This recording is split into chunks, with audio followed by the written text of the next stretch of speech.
Yeah, let's get right into it. We're going to see, the same format as really every single week. Nothing really too new here. Double elimination bracket with 8 of the best invited players in Europe. All matches are best of 3. You're bringing in 2 decks that can't overlap regionally, and you have to win with both in each and every series you play. And to win a match, like I said, player has to win with both decks. So very simple stuff. Prize pool, as always, 200 with a really even split for the top 4.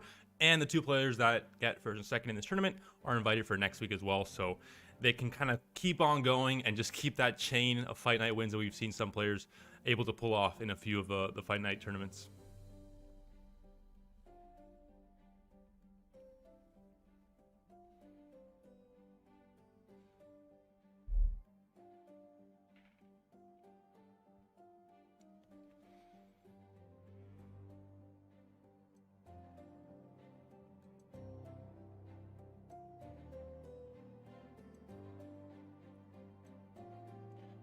Not just that, but we have a second Spanish player, Vizsla, a player we haven't seen yet in Fight Night tournaments. I personally didn't actually know him. Maybe I knew his name kind of a little bit familiar from Twitter and stuff like that, but I have not seen him play. I have not casted him in a tournament. So hoping for some new blood to continue revitalizing the Spanish scene here in Runeterra.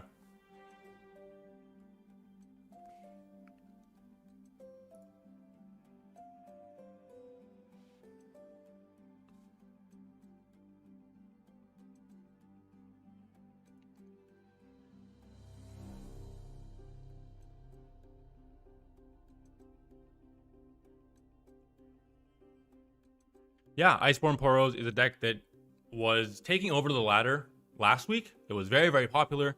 Didn't see it at all in the tournament. It was just missing. We saw a lot of Arcane, of course, for pretty much every lineup, but no Poros whatsoever. Now I think people are kind of getting over the hype. The win rate, the aggregate data is not that great. It seemed on paper very strong, but people were already predicting that Spiders would be better with Iceborne Legacy. And overall, I think we're only seeing one player bring it today. So we're gonna see how it's gonna fare in a tournament like this one, and if it's actually gonna be, overhyped from the first week where it was so popular.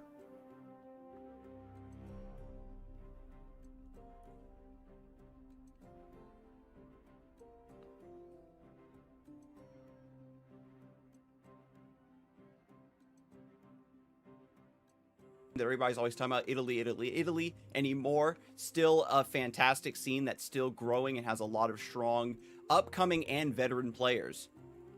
Yeah, Italy is, Broken Ball is the key guy in Italy, the guy that everyone knows, on Twitter, in the game, on ladder, in tournaments, pretty much everywhere. And there's been kind of a revolving host of different players that have come and gone with the EU Masters, but it hasn't been, as dominating a scene as, Germany, Spain, France. It's up there, but not quite at that, really dominating kind of powerhouse level. And for the opponent, for Bulat, we do have Ace, Oh man, it's a snail from North Macedonia, in a very interesting region. But 21, very young player. And again, these are just the sorts of names that we want to shine a light on, right? These are ones that have that hunger, have that drive, and maybe have been taking down a lot of tournaments, making a lot of top cuts, but still need to get that recognition, right? So I'm glad that for Fight Night EU, we're able to shine a spotlight on these players. I'm just hoping that this snail doesn't mean he's going to be roping every turn. That's my only hope here. Ace, do not fail me. This is your debut on the big stage. I like the snail, though. I have to, I'm a panda. He's part of the zoo now, so he's one more in the zoo. The name's not quite there, but at least the snail is there. And yeah, North Macedonia, very small country. We haven't seen many players competing from this country at all. Never qualified to EU Masters. My apologies. Yeah, and I've never seen any players from Macedonia on ladder even, so... Interesting to see, what Ace can bring. Of course, Ace, we do know him. At least I know him for sure from ladder and from Twitter, and he's a part of the community. But we haven't seen him, at least I think so, in Fight Night yet. So we'll see how his debut or how his maybe second tournament will do. Usually, for Fight Night E, when we get new players, they have very strong showing. So we're looking at Vsol, we're looking at Ace to really put a hurting on these top players across Europe. It's like when we throw them to the lions, right? These players that have been in Fight Night several times, they've been taking a lot of events, really well-known players across the EU scene, and then we say, okay, here's some new players, let's see what they do. They get that buff, and it's going to be really exciting to see if they can really give them a run for their money. I think they're that much more motivated, that much more, really wanting to make use of the opportunity they have to be on the big stage and to really prove a point and prove they belong. I think for some of the players we see very often, not that they're not trying their hardest, I'm sure there are, but subconsciously you're going to be maybe a bit more chilled out, a bit more, because you've done this so many times before. It's not going to be the priority to just be at your top level. But for anyone that's debuting for the first time, I think it's the opposite. I think they're definitely going to be trying to play their absolute best game, no mistakes, and really focusing, 100% or 110% even for some players. They really take it that seriously. So very excited for today and to kind of see how that mesh of veterans and newcomers, how it pans out for the next few hours. But let's check out finally the deck that we've been talking about a little bit, just to see, what exactly it looks like. We know there's Iceborne Legacy, we know there's Poros, but what is the rest of this deck, Scarzig? We've got Jinx in here, which is very a new tech, right? Just having this extra win condition, which a lot of players like to have. Sometimes you see a deck that's very selfish, very streamlined into one win condition for the ladder. But in a tournament setting where things can go awry, you're running into bad matchups a little bit more often, having Jinx as that secondary win condition is very nice to see. And one of Battle Fury at the top, just as a way to get that extra over-the-top value. You mentioned it a little bit earlier, Panda, that people were cooling down on this deck. After people were targeting a little bit more, players were running their anti-elusive technology, it became much more difficult for this list to get the wins it wanted. So I think that this is just them finally conceding that point and saying, okay, we have to run a little bit more flexibility in order to get those W's. And the meta overall, I mean, Scouts is very fast, Spiders is very fast, even faster than this deck, for example. I've been playing a little bit of Spiders on ladder, and I haven't had any problems with Poros overall. Kindred is back, Shadows is back with things like the blocks, for example, and Runeterra to clear the entire board. So overall, I think the meta has moved in a direction that doesn't really favor Poros too much. It had its spot in the limelight, kind of as every meta. When you know, a new meta starts, everyone's brewing different things, not playing optimally, and when you start jamming in, you know, Poros, for example, and players are not really catering to that, then all of a sudden you get a lot of free wins in the first week or so. But then things change after people adapt and try and kind of soft counter it a little bit with their own deck building. And that's really what you like to see. That definitely shows a healthy metagame. It's always funny when the players are like, oh, this deck is OP, and then, you know, the meta shifts and it's starting to get countered and it goes away. I always breathe a sigh of relief, because we never want to see, you know, a deck that is perhaps as annoying as Daring Poros like take over the game. It's nice for it to kind of have its place in the meta as a certain counter, as a check for when players stop accounting for it, that sort of thing. And look at the rest of the decks in this, you know, series for these two players. Both players bringing Scouts. Scouts definitely getting a bit of a comeback here. That happens every 6 months. Scout says, you know, it's time to come back, time to jam. You know, 56% win rate on ladder for a few weeks, and then just disappear again for another few months. But it's time that it's back. Castergen, I'm sure, is very happy to see it, and it just goes to prove it. We're seeing a mirror here to start off game one. It's that's actually funny that you mentioned Caster Gems, because he stopped by. I had a chance to talk with him. It was like last week or so, right before he started playing Scouts, right before it kind of exploded back onto the scene. And I was like, yo, how are Scouts feeling? He's like, oh, I actually haven't played the deck recently. And then bam, he jumps right back out and gets into the groove. So it's just great to see. And so we're opening up with a mirror, and having the Star Shepherd as your drop from the Mirai Warden isn't the best thing you want, but having a blocker with a lot of HP is actually pretty important in this matchup. We'll see. We have a Scout unit here. We'll see if we get a Misfortune coming down on turn 3 to get right away the double Scout attack. With obviously the ping effect from Misfortune would be massive, but we'll see if Ace has it in his hand. Has the 3 mana for it. Doesn't seem to have the Misfortune, or doesn't elect to play it. At least we can't see his hand right now. So gonna go for a bit more of a slower start. Obviously, Scouts still, I think, revolves around the MF level up as kind of the huge power spike in the mid to late game, with, you know, other units coming in. It used to be Sith in the past. Now, obviously, a bit different. There are a few other contenders to come in, like Genevieve, for example. But still, the big power spike is always going to be on, you know, either MF level up or turn 6 or so when you get the double Scout attacks. And Valor coming through with the barrier. Just getting a free kill there. Gonna double dip here onto the Star Shepherd. And it kind of gets a, you know, sort of a freebie here, but you're going to take that block anyway. Having 3 HP this early in the game, you can see when we look across the board, 1 HP, 2 HP, and you have to be very specific about the blocks that you take. One thing I do want to point out is both players are just playing on curve. They're trying to get board dominance, especially in the mirror. They aren't trying to play cheeky or slow, floating mana. It's all about just getting these units in play. Setting up for that Bannerman, setting up for that rally, trying to set the stage for when your Misfortune does want to come down. So just an easy trade here, 2-1 for 2-1. Nothing much happening here. I think it really going to start ramping up once you mentioned, you know, Misfortune comes down, once Genevieve comes down. We see the hand is actually looking quite stacked for a late game for Bulat. He has so many different options. So if it comes down to who outvalues who, we can see Ace's hand, but I think it's going to be Bulat. And this game is going so slow in the early to mid game with, you know, 18 HP and 20 HP still on both of these Nexuses, that I think it's definitely going to be a case of who outvalues who in the late game. Whenever we try to evaluate a Scout board state, it's always so hard to see, because one bad trade could just swing things just irrevocably in one player's favor. When you fall behind on Scouts, you have no comeback mechanics. You have almost no ways to get back onto the board. You need like a ton of Valors. Maybe Genevieve helps you set up a good trade. But if your opponent, especially on Scouts, just hits there for Demacia or rallies against you before you have a chance to kind of catch your balance, it's going to seal the deal in the game. And already we've got 2 Sergeants coming through, big HP pools, looking to bully down the lower stat lines here on Bulat's side. And the stabilization could be there, but it's really hard to sparse. I think Genevieve is the key here. I mean, obviously, when you're adding so many stats to a board, and with both players obviously fighting for the board, that's kind of the whole point of this matchup now is going to be who fights for the board. Misfortune now comes in, maybe a bit late for her to really hit that power spike. I think leveling her up now is a bit going to happen way too late for it to matter, I think. And yeah, I think Genevieve is just too good on attack token here as well. On curve, is really going to strengthen up your entire board and try and go Scout, for a big with trade. The Quinn in play. And you can see Bulat was hovering it before that card draw came through, and the Misfortune is just making him reevaluate the line and actually does go for the Misfortune. I think the problem is the For Demacia. It's just not used aggressively, but used as a, hey, you play this Genevieve, all of a sudden I use For Demacia, everything has so much stats you can't really trade into anything, and it just kind of stops the attack altogether. So intentionally playing a little bit of a worse board just so that you can get your 2 Misfortune attacks this round.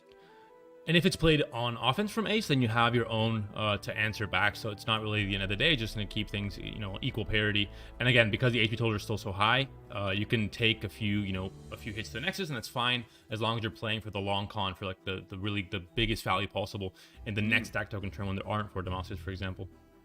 Plucky Poro being summoned off of Mirai Warden has tough to survive the love tap from MF, and then yeah, just comes into play. Blocks 1 damage on the Quinn, makes it a little bit riskier for her to go for the second attack. Might just accept the pass here. I mean, 2 mana up, 2 mana is being burned, or 3 mana is being burned rather by Ace as well. Has a bigger board though, and will be able to sneak some damage in next turn if nothing else is played here from Bulat. So you have to really carefully consider what the best option is, considering his hand. He only can really play a Sergeant or go for attack with Combat Trick, but when you're facing your opponent that has 6 mana, you have to be worried about, you know, not just the 4 Demacias, but something else that being in hand as well. So actually, cashes in the Tattered Banner. A 3/4 with Challenger. We know from Boxtopus, this is a very strong keyword and stat line combination. And we haven't seen any sharp sights yet, just trying to call out Ace's hand. When you know that they have 2 4 Demacias, the important point for Bulat here is just to try to get as many of these units out of play as possible. And can either go for the pass after this and just not attack at all, just having played this and played out all his mana, or try and challenge the 3/2 so it can deal with the Misfortune next turn. You can actually think about leveling up. But it looks like the 4 Demacia is played here. Obviously stops any chance at an attack, but I think Bulat's happy with this. That's 1 less 4 Demacia to deal with, and you might still trade here, yeah, with the Misfortune. It's still fine to do so. And that was certainly Bulat's objective, is just to get that 4 Demacia out. You've got 2 champions in play. Bombastico is still trying to get, maybe, some sort of tempo going. At 7 mana, you can play a Genevieve or what have you at this position, but there's just, you aren't getting enough tempo. So 1 drop plus the second 4 Demacia coming through, and this is what you talked about, Panda, where you can just use your 4 Demacia to respond to this. And there's, it's just going to be a trade-off going. The only thing now is that Bulat has 1 extra one for next turn, possibly, or for the next defense, with maybe Genevieve coming down next turn. So I think you're going to want to take only good trades here. You don't, obviously, we're playing for the board, both players. It's extremely important. You'd rather use your life as a resource, take some chip damage, and just have a better board to be able to buff with Genevieve or your next 4 Demacia in the next few turns as well. So the Misfortune is dying. That's a guarantee here. No mana for either player. So just a very clean challenge here from the Sergeant. That really does buy Ace a lot more time. You mentioned Misfortune being like the big, powerful level up. They gave her Overwhelm back. Just that 3 damage AoE is just, you can't reestablish a board in a matchup like this after she levels up. So if the board were to remain sort of stalemated like this, with just both players trading 4 Demacias back and forth, the Misfortune level up would be the thing that breaks that stalemate. So getting that out of the way means that Ace is buying a lot more time to draw into some stronger top decks, because Quinn into a board like this just isn't doing enough. Bulat, and this is a bit awkward here to play the Genevieve. Yeah, you want to play Genevieve, but you also want to make use of that fleeting Aegis that is in hand now from the Pool Shark. So if you want to play that, you have to play the Navigator. If you do that, then you're kind of at the mercy of any combat tricks. You can't really play Sharpsight as well. So I think really the play here is just maybe Genevieve, go for some good trades, fight for the board, and have still that 2 mana backup for the Sharpsight. But it feels bad wasting off that Aegis. to be forced into a rally. What makes rally so strong is being able to do it when the time is perfectly right for it, and being forced into the play is just not it. I do like the inclusion of Pool Shark and Fortune Croaker in this list, trying to get a little bit more card draw, but look, now we got Drag Dredgers tossing even more cards. I think that Bulat can't get baited into this Aegis line, because now the rally's even worse. And again, it's not a for Demacia, of course, but it's just defensive Genevieve. Just the stats make all the trades much less appealing, and you want to attack with Dredgers to try and go for the Quinn level up eventually, because there is kind of a payoff unit on the board, depending on the side attack you're committing to. But obviously, there's no good trade here, and you don't have a challenge or anything. You can't really force a trade into a Sergeant. And now we finally get to see the hand for Ace, and it's not looking too great for the late game. So I think as long as Bulat plays this kind of very safe and very long-term value, I think he has what it takes to win here. Genevieve, 5-4 stat line, can get some really strong trades on the next round with Scout potentially challenging, killing 2 things. No sharp sight to back up her play, so it is risky. Both players are not trying to overextend. They know that one bad trade really sends you just down a rabbit hole of being unable to do much. Might attack with a Quinn here with a sharp sight backup. Can't die to anything unless there is a sharp sight. And if actually no, yeah, even then with a level up here, going to be even better. So definitely, I think the play was here just again trying to level up the Quinn and trying not to get value from the Quinn here. You have the sharp sight on the Genevieve, which would be massive, and taking away the challenger and keeping the Quinn as healthy as possible for next turn as well. And this line now with Quinn leveling up does justify a golden Aegis. Because now you can rally with the Quinn, you have scouts coming through, Valor's going to keep being resummoned and eating Ace's board, and once you fall behind against a unit that keeps summoning challengers like this, it's certainly going to be too late, I think, for Ace. You said that there's not a lot of late game there, and Bulat is finally getting that board dominance that he was looking for. And the barrier as well is perfect on Quinn to help her survive one more attack even with a scout tag. Cleans up a Genevieve, no combat tricks whatsoever from Ace, so he can't do anything. He might just have to sit and watch as his key units get decimated here, where he was already in a pretty precarious position without that much late game value, but now even more so. And like the damage here is negligible. It's you don't lose usually in scouts by I'm attacking you for lethal. It's more, I've got this insurmountable board advantage, and you just crumple under the weight. That's what Scouts does to you. It's the repeated attacks that force you to trade down or trade inefficiently. The top deck's so important here for Ace. The Aegis is not really that great because the trades aren't going to be that great, I think, on the board. If something like a Fort Demacia is played, all of a sudden the Aegis, makes no sense really. And there is now space for the Iron Navigator or the Mirai Warden to come down, so at least you have the space for that. But overall, I think if Bulat plays it slowly, he has both the Genevieve and the Fort Demacia as just a stat buff for the entire board that will dissuade any kind of attack or offense from Ace. And I'm wondering if, for Ace, if there's any other top decks or something you could get to swing this back in your favor. The second Genevieve would help. And it's... In this matchup, Bulat's still sitting at 20 HP, so even if the board is in a bad state, you can take probably one almost full swing worth of damage just for the sake of preserving your board, setting up for a bigger For Demacia play. And we'll see what the attack is here. You can't really attack with everything because then you get so many bad trades that again, both of these decks and really any Demacia deck in the game is always going to be playing for the board and going for good trades. The moment you start giving up trades on the board, you're already playing a losing game really with any kind of Demacia strategy, especially with Scouts. Scouts is a deck that definitely lives and dies by what their board looks like at any given time. And I like this really cheeky interaction with the Tattered Banner. Mirai Warden's summoned unit comes into play first, so the 1-drop gets the challenger. And look at this just massive HP pool on level 2 Quinn. Just going to eat so many of these small units. We could see the Aegis come down here, but again, not a very wide board. You can't play both the Aegis and the Navigator, and you're still at 16 HP with Bulat. If we had a fast-paced earlier mid-game, then maybe, you know, kind of these all-in plays would make a little bit more sense, but there's still too much of a buffer for it to really be that impactful, and it's kind of the last ace in your sleeve. Once you go for this Aegis, you're giving up, you know, pretty much your surprise factor later down the line as well. Yeah, just going for the rally here. There's no scout rally. It's just for the sake of trying to trade down the board, trying to eat through the HP pool on this Quinn and trying to just tank through that value. And Ace is playing, I think, the correct line, trying to take advantage of the fact that you're drawing tons of Mirai Wardens. You've got the Island Navigator. You've got a lot of unit generation.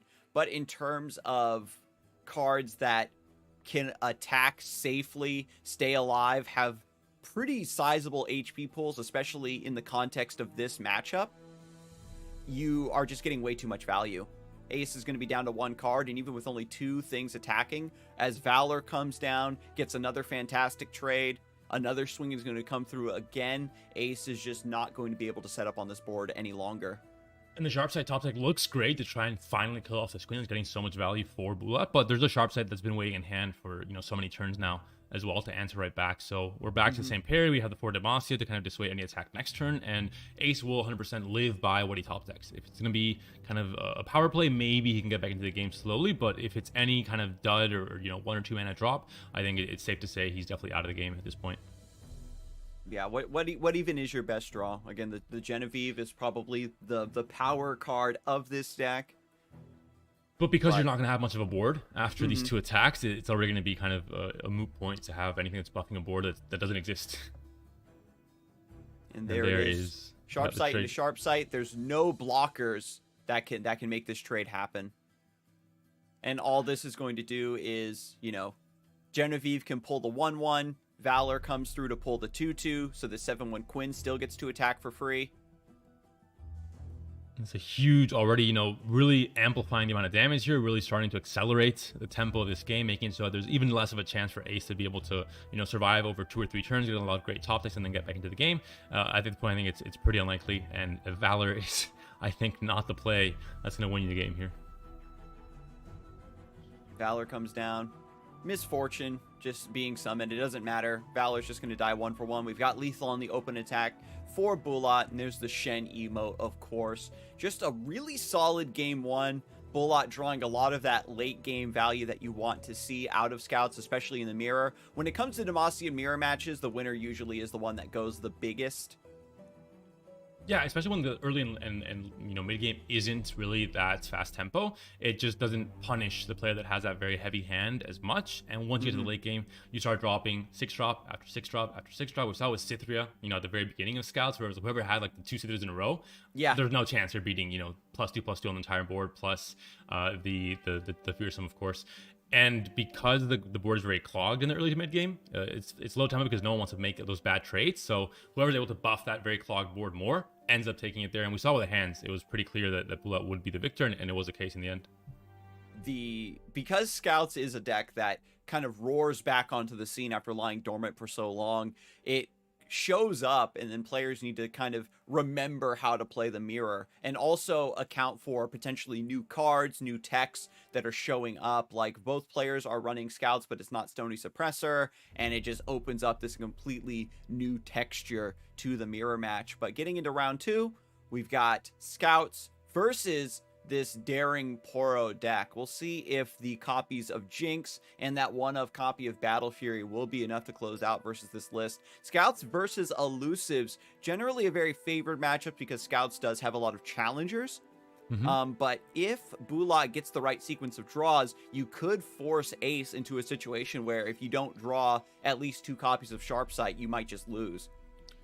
Yeah, Sharp Sight is going to be one of the key things, I think, challenge like you mentioned, but Sharp Sight especially is really a huge punish in terms of you think you're getting a big attack in, all of a sudden, you know, it's the complete opposite. You're not just didn't get an attack in, but your unit also died to one of your opponent's units. Also, there's no 3 damage spell for Misfortune in this Poros list. There's no Get Excited, for example, so it's going to be a little bit harder to deal with her, and we see 3 copies of her in hand, so Ace definitely has a pretty obvious strategy here. Try and level up his Misfortune any way possible. And the extra Make It Rains will definitely help once you get the one copy on the board. All those extra Make It Rains in hand will help dealing with the Poros until the Iceborne Legacy comes in.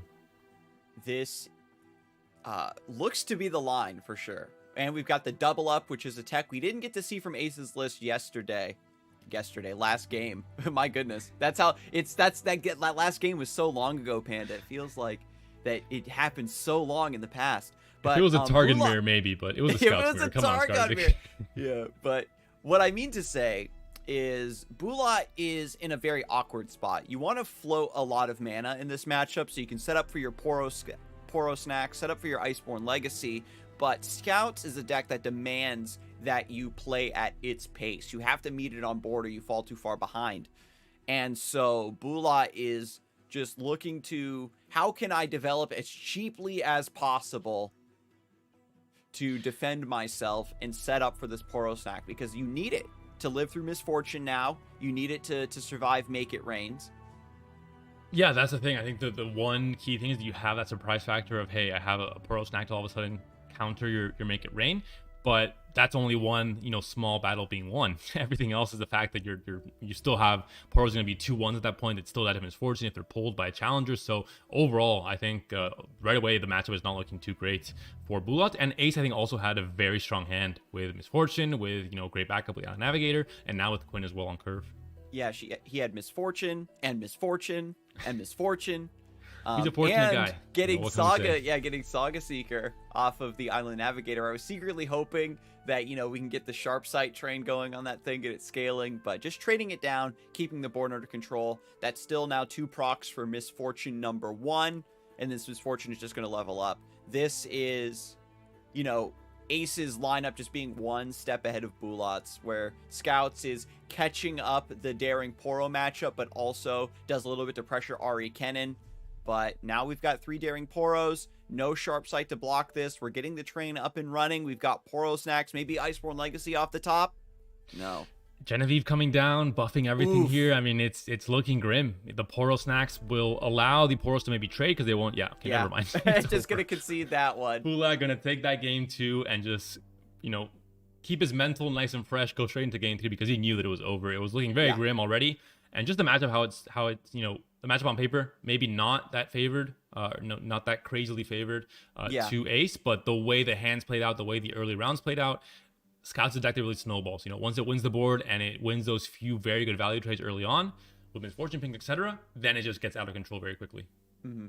And the fact that the Daring Poro was running Jinx and Iceborne Legacy, not Iceborne, Battle Fury at the top end, you have to give up something. And we know that these Daring Poro lists also incorporate a little bit of burn, like any good board-based deck does, have that little over-the-top win condition. And you don't have to get excited to try to pressure the Misfortunes and keep her from leveling up. I was cheering for Bulat, but Draven Rumble is back, a deck that I really liked to see last week. So we'll see what this version looks like from Ace. We only saw one player bringing it last week. We'll see if it's evolved a little bit, if it's still going to be kind of that same Scion shell plus, the Rumble instead of the Scion. I'm looking at the list now. It does look like it's nothing too crazy. There's 3 copies of Might and 2 Whirling Deaths. So pretty aggro on the board as well. And 1 copy of Ambush. Scarzig, what do you think about that?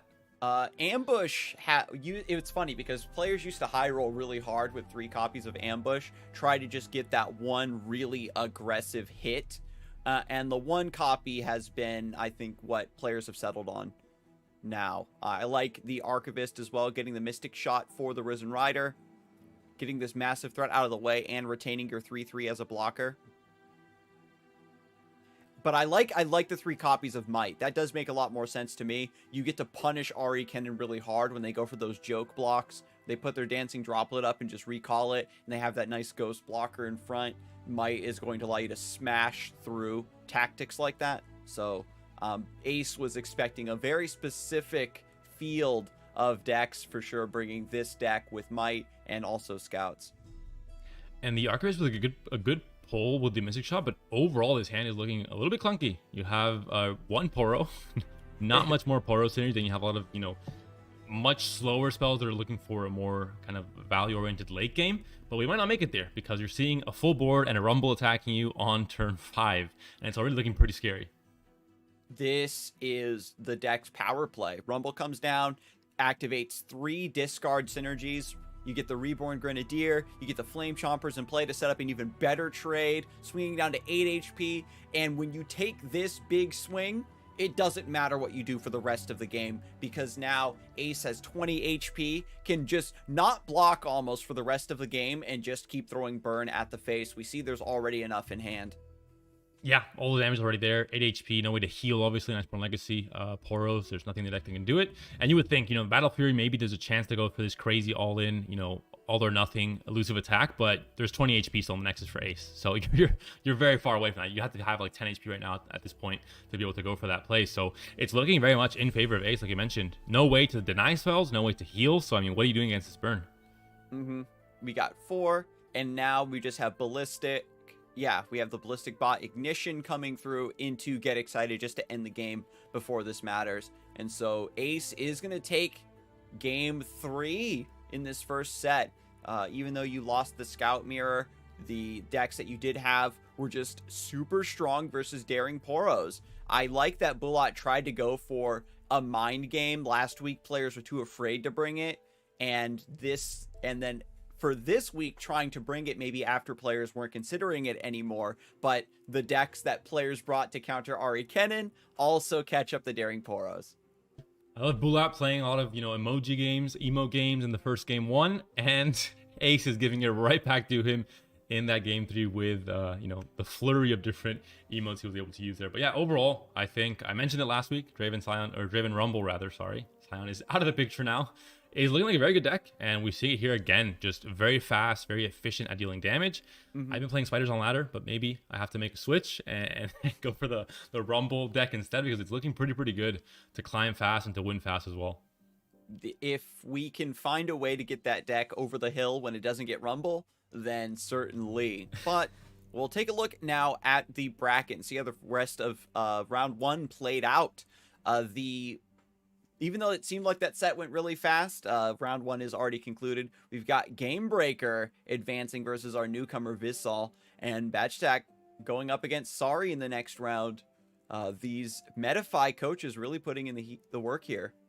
And Sergio Vamos gets taken down in that first round, so both Spanish players having to fight through the losers bracket now. Salty Timon as well, someone that we're going to expect to do. Again, I think, you know, it's always a case that Fight Night just looks stacked everywhere. You look at it in the losers bracket, the winners bracket, everything looks pretty stacked. But Batchtack versus Sari is definitely a match that I think we're going to be highlighting for the next round, because it is, you know, 2 of the best players by far in the European scene, most consistent players of the last year in Runeterra, in both team competitions and individual ones. So definitely very excited to see what decks they brought and what kind of play they're going to bring to the table as well. Hopefully they're A game, as we always tend to expect from them. But we'll find out more about what kind of game they bring and what kind of decks they bring after this very short break. Stay tuned, don't go anywhere.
Hello, everyone, and welcome back to Fight Night Legends EU. We're just about to jump into the next stage of the upper bracket, and our next match is a showdown between two MetaFi coaches. Now, these are the top players across Europe, Badge Attack and Sorry, and they can also help you improve your game thanks to MetaFi, today's sponsor. If you want to find a coach, give you that one-on-one attention, that outside perspective to help you take your game to the next level, MetaFi is, the place for you. You can check out our special code in the chat to get a discount on your first handful of lessons and, give it a try. And if you get better at the game, you can enjoy it even more. I think this match is going to be so great that it deserves its own title. The clash of the coaches between Sorry and Badge Attack. Two different, different players, different trajectories. Badge Attack has been someone that has really become, I think, undisputedly maybe the best player in recent form, just looking at the entirety of the end of last season with world champs, etc. And Sorry, someone that's been around for a long time, community tournaments, kind of doing everything, putting kind of his, Lebanon on the map as well, bringing them into the Masters Europe and really pushing for the EU scene to become the EMEA scene that we're seeing now. So very happy for him as well. But overall, just two standout guys that I actually consider some of my better friends out of all the players in this community. So very excited to see how they're able to match up. I think it's definitely not the first time they play each other. I think their history is probably very long, but I don't have the details on it right now. But definitely looking forward to a very good match. It's always exciting to see with Fight Night EU. We get a nice showcase of the really just stacked matchups that you can ever find in the scene. Like this matchup is the sort of thing you're going to see in the top 4 of a seasonal tournament. And you get to not just see these players innovate week to week as the meta shifts, but also like bring their all and play newer decks that players maybe don't have a handle on just yet and take them to that next level. Like how we were so impressed with like Sir Donald basically making Ari Kennen look like a completely new archetype with his playstyle and just taking the archetype in a new direction. Yeah, we're gonna check out the list that these players brought as well to see, some new stuff coming in as well. Ari Kennen is gonna make a showing, for the first time today, but not the last. Don't worry about that, guys.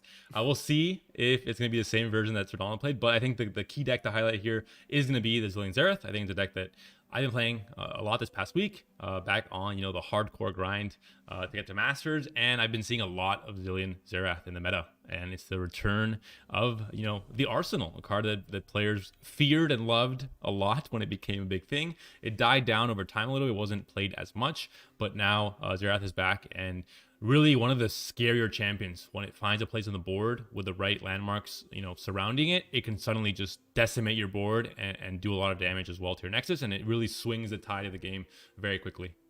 The Xerath buff was fantastic, being able to get him into play because he's the sort of champion that sits on your back line and gives you a lot of passive value with your landmark synergies. That extra HP means that he's that much harder to remove before he puts you way too far behind. And even if the Arsenal isn't the finisher, sometimes Xerath will snipe 2 or 3 of your units, and you've got this beautiful swing with Rock Bear and the Restored Devout, the 5/3 Fearsome, and that's enough to just close things out. This list, Broken Ball in the European scene was a very early advocate of this archetype, and if you look at the way it stacks up against the rest of the meta, it's considered to be kind of like a tier 2-ish deck, but you just by looking at this list, you can see it has so much versatility when it comes to answering various win conditions, that if you're confident in your ability to play very clean and mulligan correctly for the matchup at hand, you're going to come out on top. You've got the Rite of Negation to cover Feel the Rush, a Nivea Harrowing type stuff, Mini Morph covering a lot of singular opportunities into other decks to try to go tall against you, Quicksand and Pokestick covering some of your elusive matchups, Hexplosive Minefield for the stun. It's just a great grab bag of, I'm going to stop your win condition and you will eventually die. And it's a deck that has one of the most explosive mid-game tempo options. When it starts getting, the Desert Naturalist into a landmark, the Xerath on the board that kills off one of their units, a blocker possibly, they can really put forward a lot of damage on turns 5 or 6. And not just that, but it's also very surprising sometimes for players that haven't played against this deck in a while, that have forgotten kind of the capabilities of how quickly they can flood the board with very big units that do a lot of damage. They can get a bit taken aback, and it becomes these huge tempo swings in the mid game that you can't really recover from. And when you do recover, the Arsenal comes down, and it's like, okay, I have to deal with this now. So it becomes kind of a snowball of different things to deal with that end up being too much for most decks to handle if you don't prepare, very, accordingly at the early stages of the game even. When you look at a deck like this, it seems like it has everything it needs, right? Like, oh wow, it's got the arsenal at the top, it's got all these great tempo options, it's got this fantastic anti-meta package of Shurima cards going on and Bandle City cards, but what's the weakness? And it's sometimes those draws do become very clunky. You get a lot of like Unraveled Earth, you're drawing cards, you're setting up landmarks, but you don't get the blockers. The deck doesn't have any healing unless you high roll the lifesteal on Arsenal. So there is still a window of opportunity for this deck to get aggroed down. I would certainly love to see how this deck stacks up against Scouts, because this one rose to prominence before Scouts has done so recently, and for every late game deck you have to be able to account for the matchups at hand, and so we could see a punishment come through there just because the meta landscape might have altered too greatly. The biggest thing for any fast deck against Zillion, and I speak from experience from this past week of playing spiders against it, is you have to have a fast enough, tempo start with just where they don't really have that many 1 or 2 drops and blockers other than Rockhopper, for example. You have to really, go in and have a very fast start. Once Zerath comes down and is able to start getting value with his, landmark damage, it becomes very difficult. You lose the board entirely and you have to depend on burn if you haven't done enough damage already. With right negation as well as soft decimates, it is really tough. And now we've got Zillion hitting the board early. So now we have time bombs as an additional threat for Batch Attack, not being able to develop this wide board of 1/1s potentially. We have 2 recalls in hand, so if something does go awry, you can choose to save the cannon or maybe choose to draw a card from the dancing droplet. There's a Rockhopper coming down right away. Be vulnerable onto the ephemeral cannon, so kind of wasted at this point, but still quick attack here. You can't really attack into the Zillion. It's the key here that he has 4 health. You're gonna have to play things a bit slower. It's a bit odd because most of the time on turn 2 or turn 3 you still have the great quick attacks with most of your units, but in this case not going to be, well, I guess now with the damage and the stun you definitely can. Zillion just having that massive HP pool is just great to hold down the early game, and we've seen this over and over and over again through the history of Zillion seeing play in different archetypes. Is he's not meant to stay alive on the board and really focus on his level up. You want the first Zillion to die as quickly as you can, so you can just play your second Zillion and get more time bombs. And the only weakness, of playing early Zillion, of course, is if your opponent is relying on a lot of fearsome, right? We've seen Risen Rider, for example, just completely annihilate games if you get like 2 of them down early. But a nice cannon swing coming through. Even though the Shadow Assassin is vulnerable, you are able to, still attack and get some damage in this round, and recall covers the pokey stick. And a quick note, this is going to be Kennen Ari with Shadow Isles. Something I noticed now recently, it is the Go Hard version. It's not the version we tend to see. We saw, most of last week. We didn't see any Shadow Isles versions last week. So this is going to be a different version that has some traction on ladder. Some players also blasting it for the anti-synergy between Go Hard, creating more anti-allegiance copies in the deck and maybe making your Wayfinder not actually hit. So it is maybe a risky strategy, but one that can definitely pay off and adds a different threat onto a deck that was already very scary. And I think that this deck for sure takes the already somewhat difficult to pilot at maximum efficiency base of Ari Kennen and adds an additional layer of complexity around Go Hard, because if you're playing towards Kinko Wayfinder, you have to be very specific about when you shuffle those Go Hards in. We've seen some players try to pilot this in a very, very slow way where they rely fully on Ari Kennen, and then when it gets to the late game, they just have Go Hard. They shuffle 2 in one turn and then start playing Sign N over and over to just hyper accelerate that pack your bags. And we'll see if Sari will fall victim to that in the later stages of the game if you don't get your Rite of Negation for that pack. Yeah, Go Hard is a strategy you can't really fit into every deck. It has to be a deck that already has a lot of natural cycle, and this is definitely one of those decks like you mentioned. We saw 1 copy of Sign In Only on Sir Donald's tournament winning version of Ari Kennen last week, but this one is running 2 copies and is running 2 copies of Scatterpot as well, so a much bigger top end that works very well with the Go Hard synergy. Kennen levels up already, and now we've got the Wayfinder also getting a 3rd Kennen into play, so now we've got Marks of the Storm for ultimate board dominance. When players evaluate Ari Kennen, they think of it as just an elusive combo deck, but when you go this Kennen line, leveling him up here so fast in the mid game, it's going to be impossible for Sari to get anything to stick to the board from this point.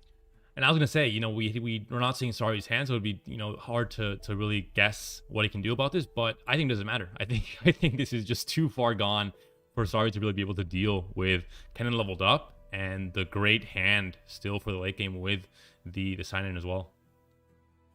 And I feel like if a Xerath is somehow able to hit here, get those free pings down, start to wipe this board, a couple time bombs coming off of the top would be massive to wipe down this board as well. But for now, you're just taking a lot of damage. And now that you're down to 8, it's only a matter of hitting that critical mass of elusive damage at this point. And it'll be the right negation as well. If a go hard comes down with the pack your bags, being able to counter that is going to be massive for you know, maybe stopping lethal even at that point. And this is still pretty early. You'd be crossing your fingers, hoping for an Arsenal top deck to maybe save you, coming down with like elusive, overwhelm, lifesteal, that sort of thing. But you're still several rounds off.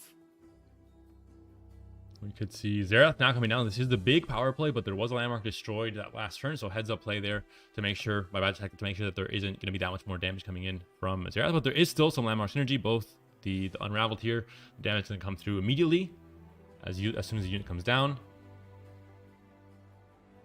So sign-in does proc the Roiling Sands. Dancing Droplet goes down. Vulnerable synergy being used by the Endless Devout here. You have a chance at a retreat return. You still have the mana for it, or Twin Disciplines. Twin Disciplines really not going to be the best option here. I think it's just going to be the bouncing it back to hand, or just taking it and keeping this mana being a bit more reactive. There's a very oddball line of maybe using the Devout to pull sign-in just so that it dies. But when you've got this big swing coming through, especially of non-elusive units, right, you still are able to, at the very least, chump block.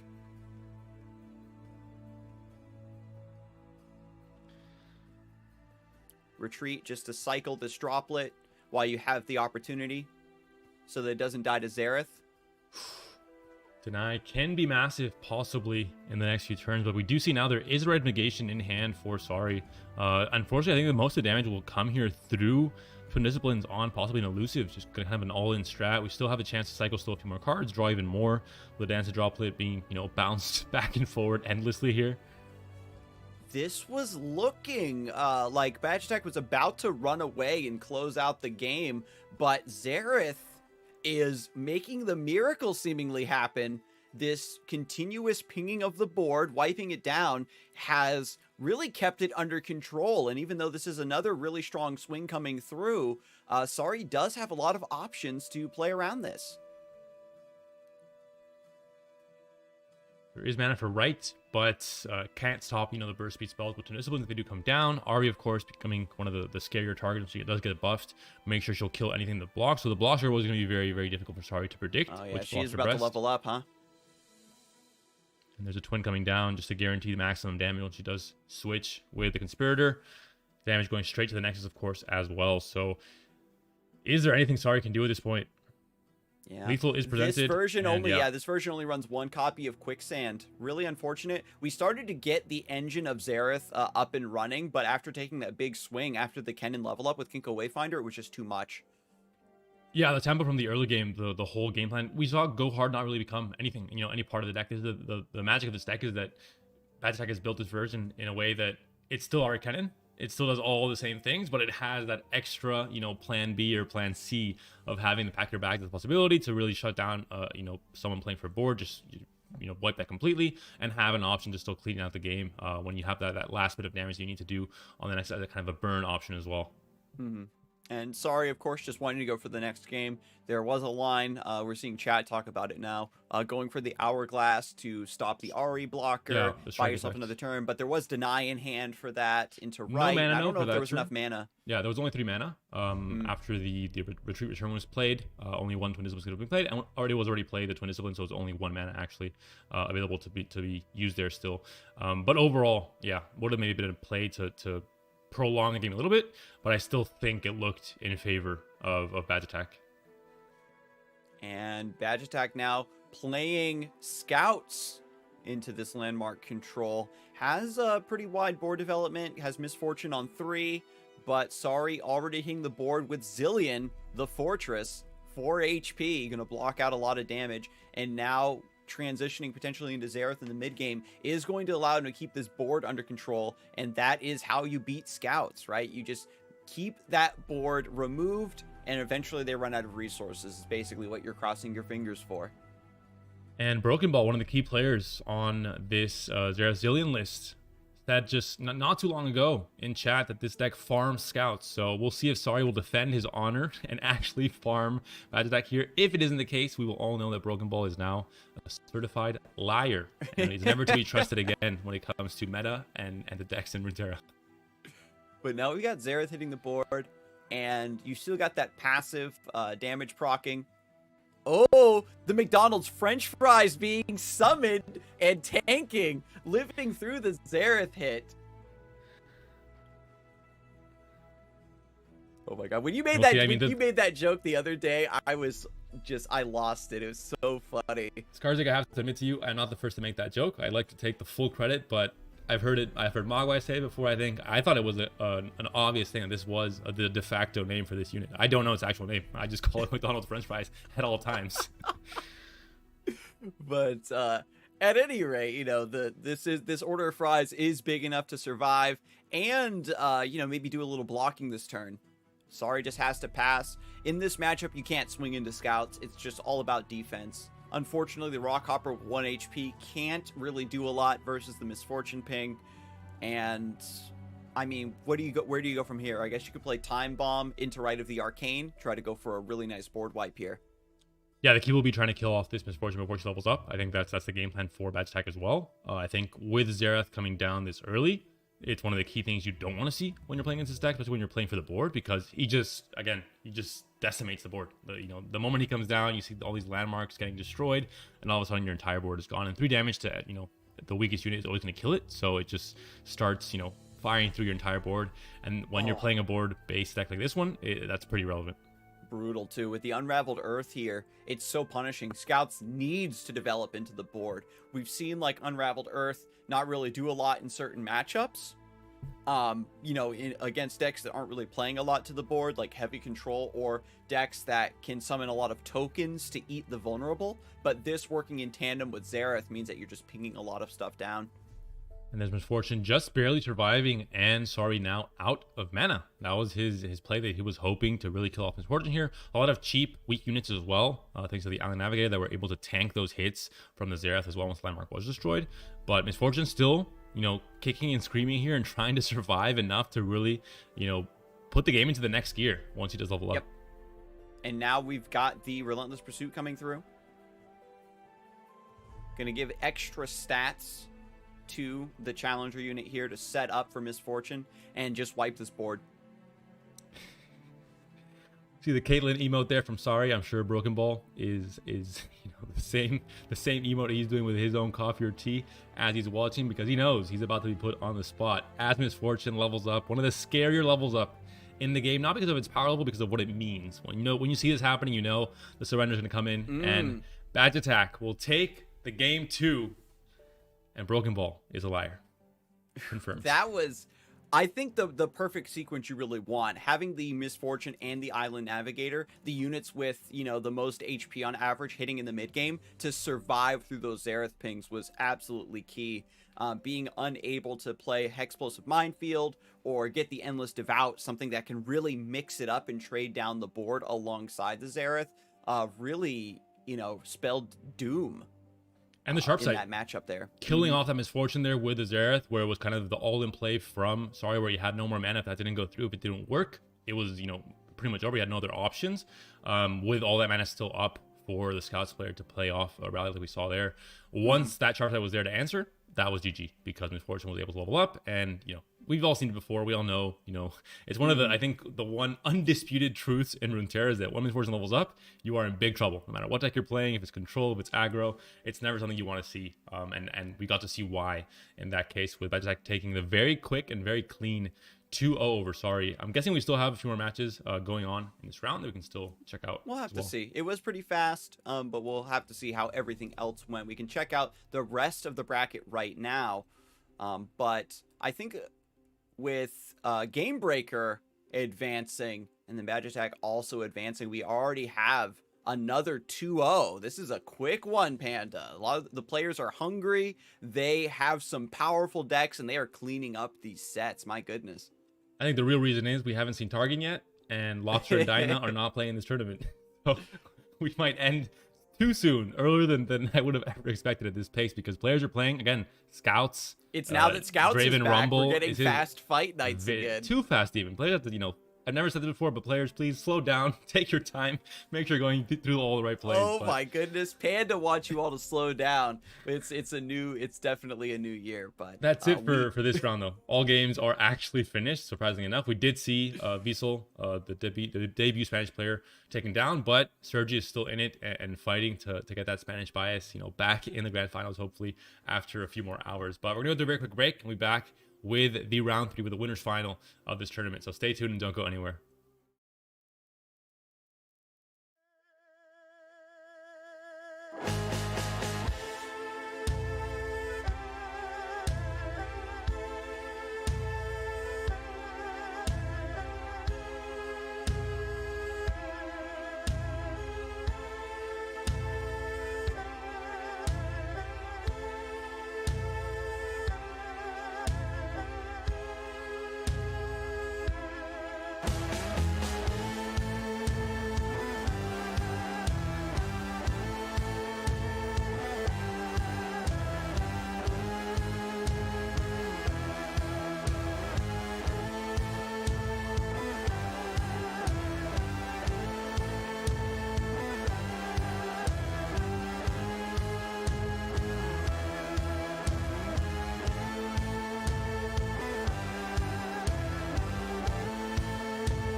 Hello everyone, and welcome back to Fight Night Legends EU. We're about to jump in to the winners finals. Unexpectedly enough, things have gone very fast.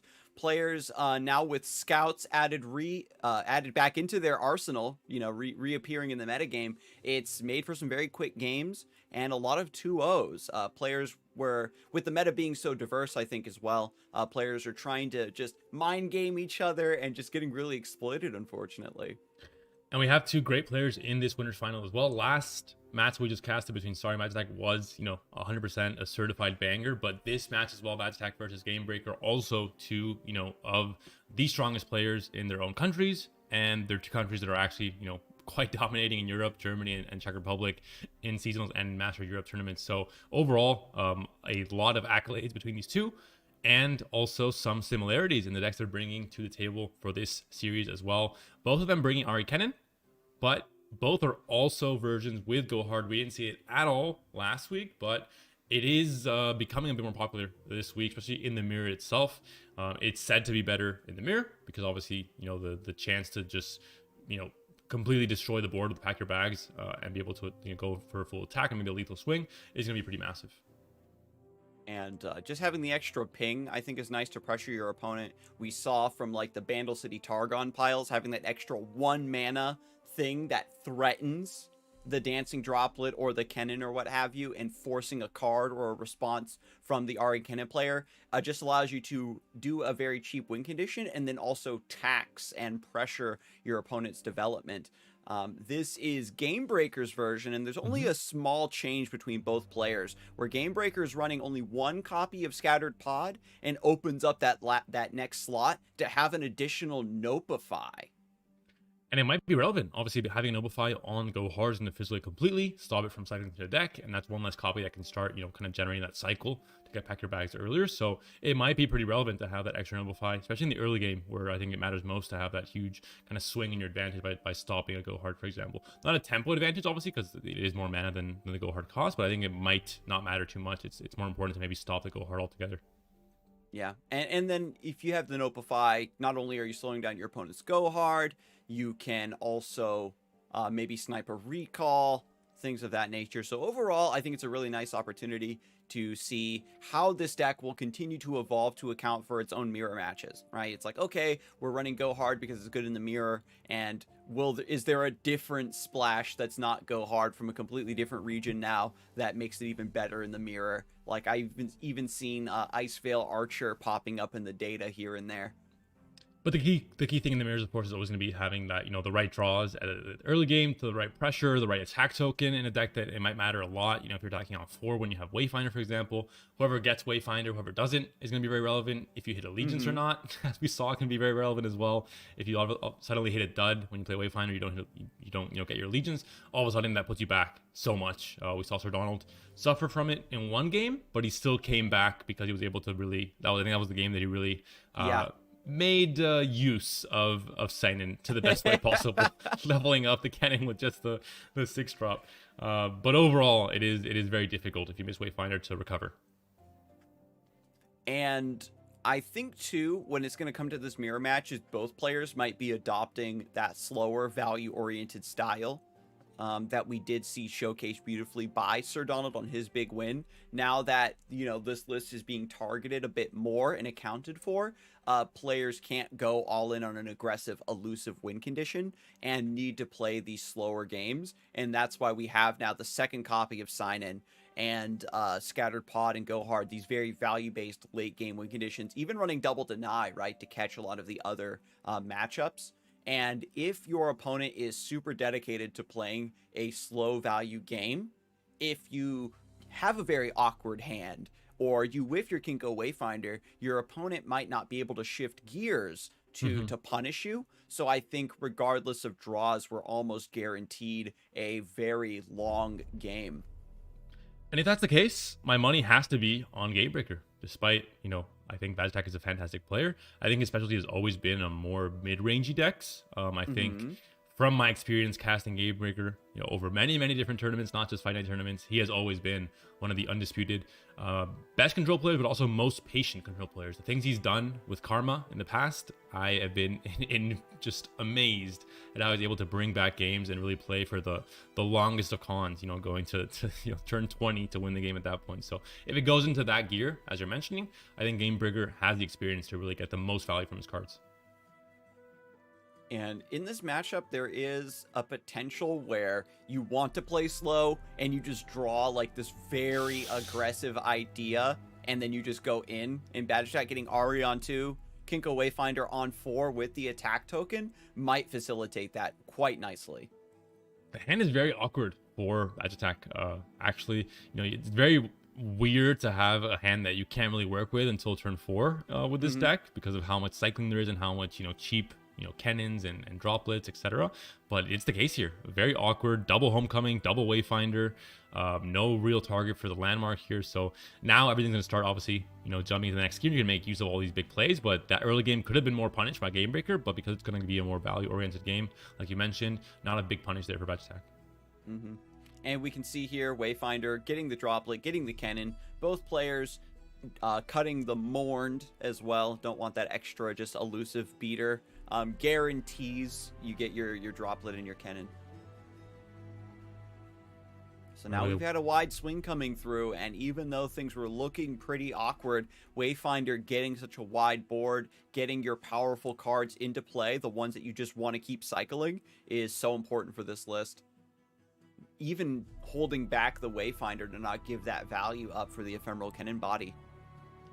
And there's the Mark of the Storm number 2 coming down onto the Ari, and not letting it attack or doing much of anything here. Not letting it recall the droplet even is going to be the more important part there, probably. Not getting the extra card draw.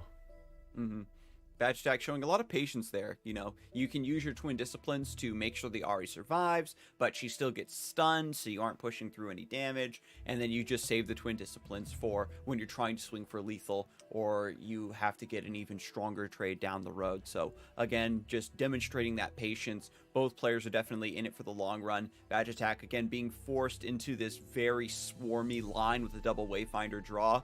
Gamebreaker does have a lot of the pieces that he does need to keep this under control thanks to the early cannon.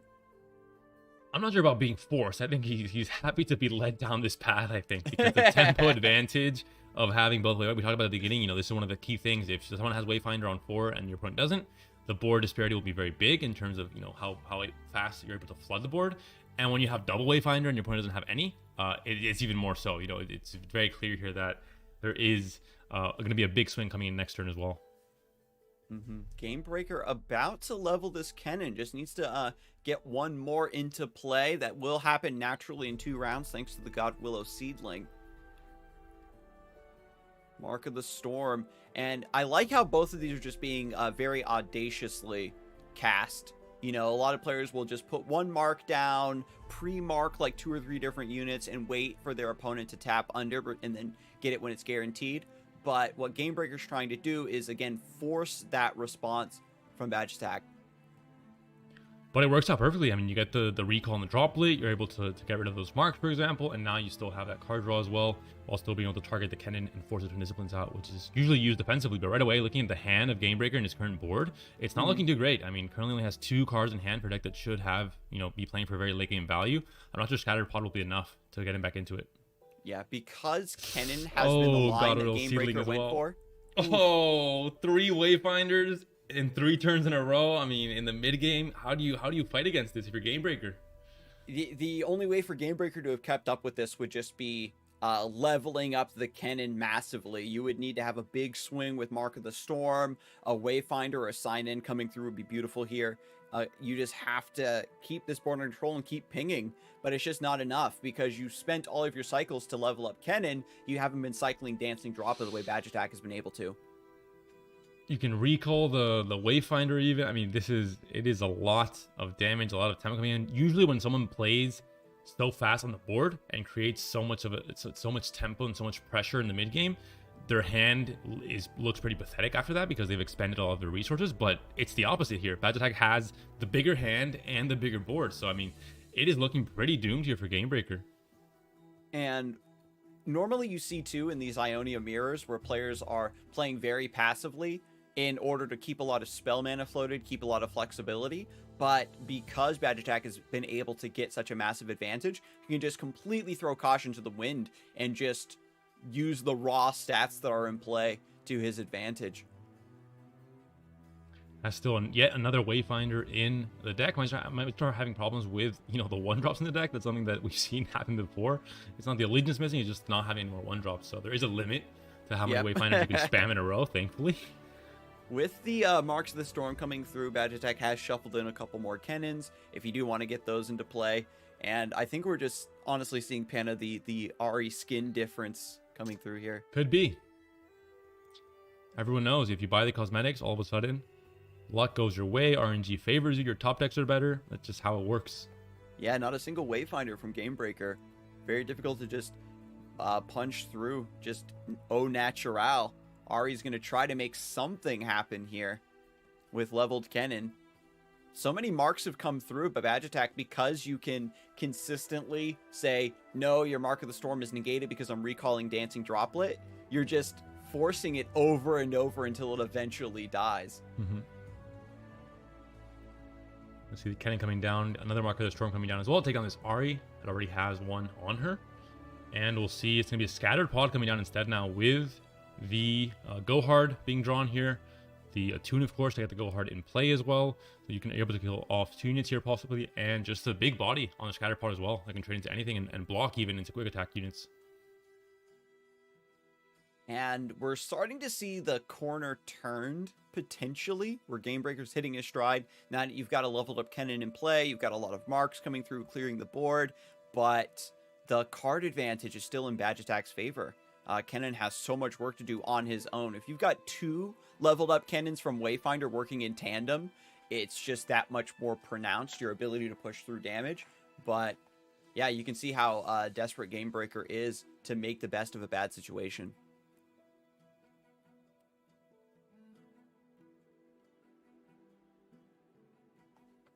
So Lightning Rush deals 2 damage, gets Cannon back in hand, so you can get even more Marks of the Storm.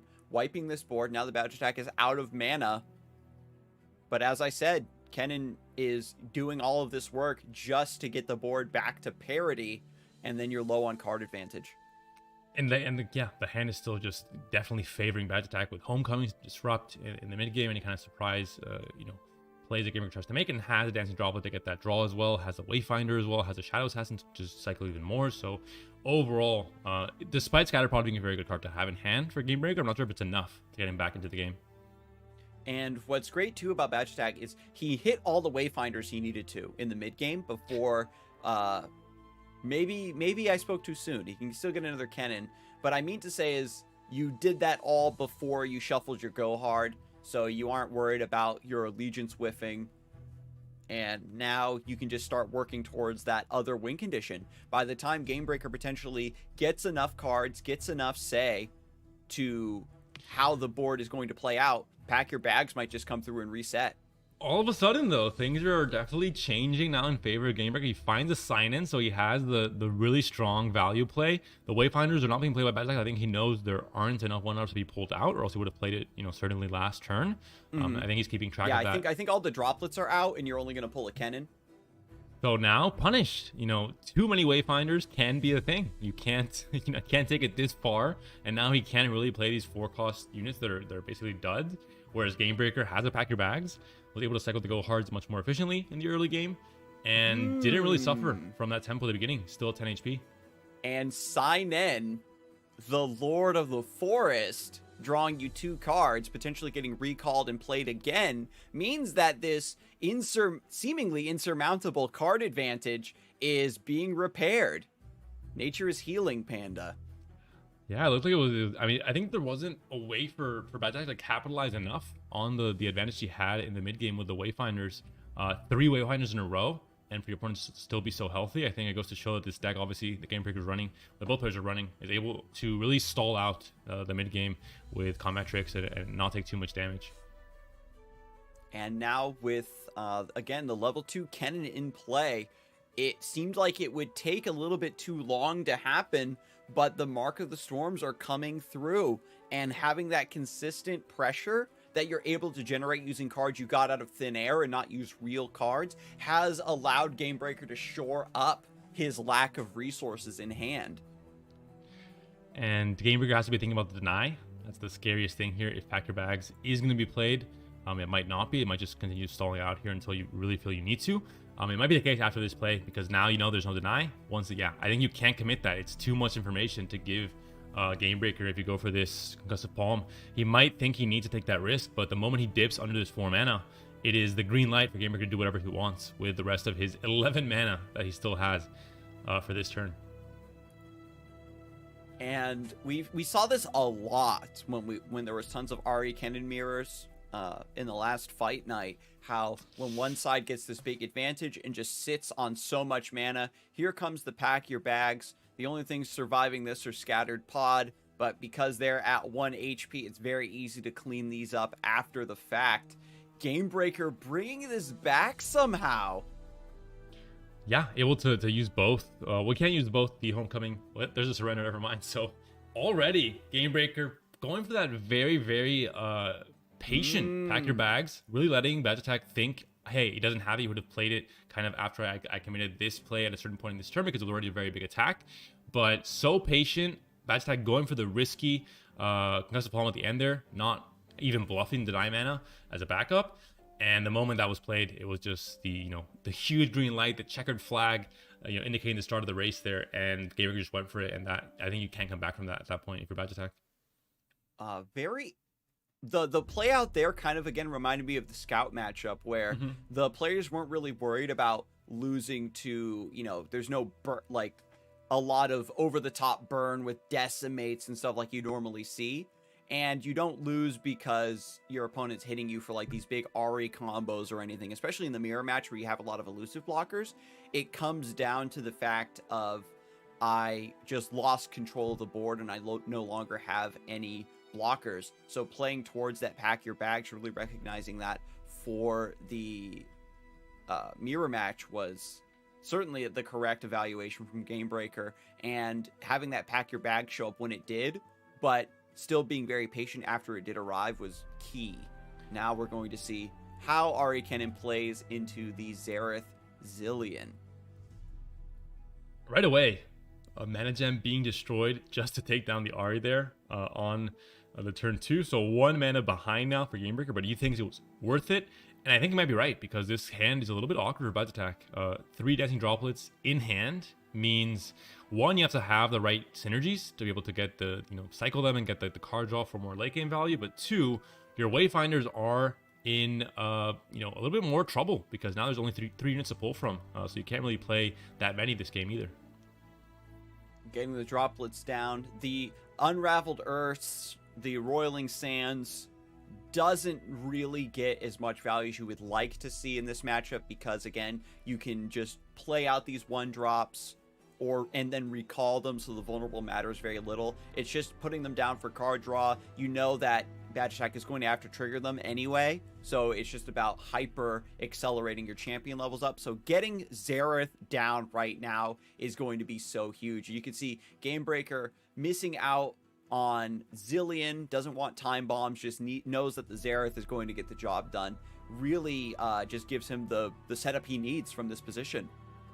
Yeah, I mean, the moment Xerath comes down with Unraveled Earth owning the board, if you're playing against it, you really feel like you're being held hostage, because you can't really play any units. The moment you do, it all goes downhill, because your units start getting pinged off by Xerath himself. So it gets very difficult to fight for the board.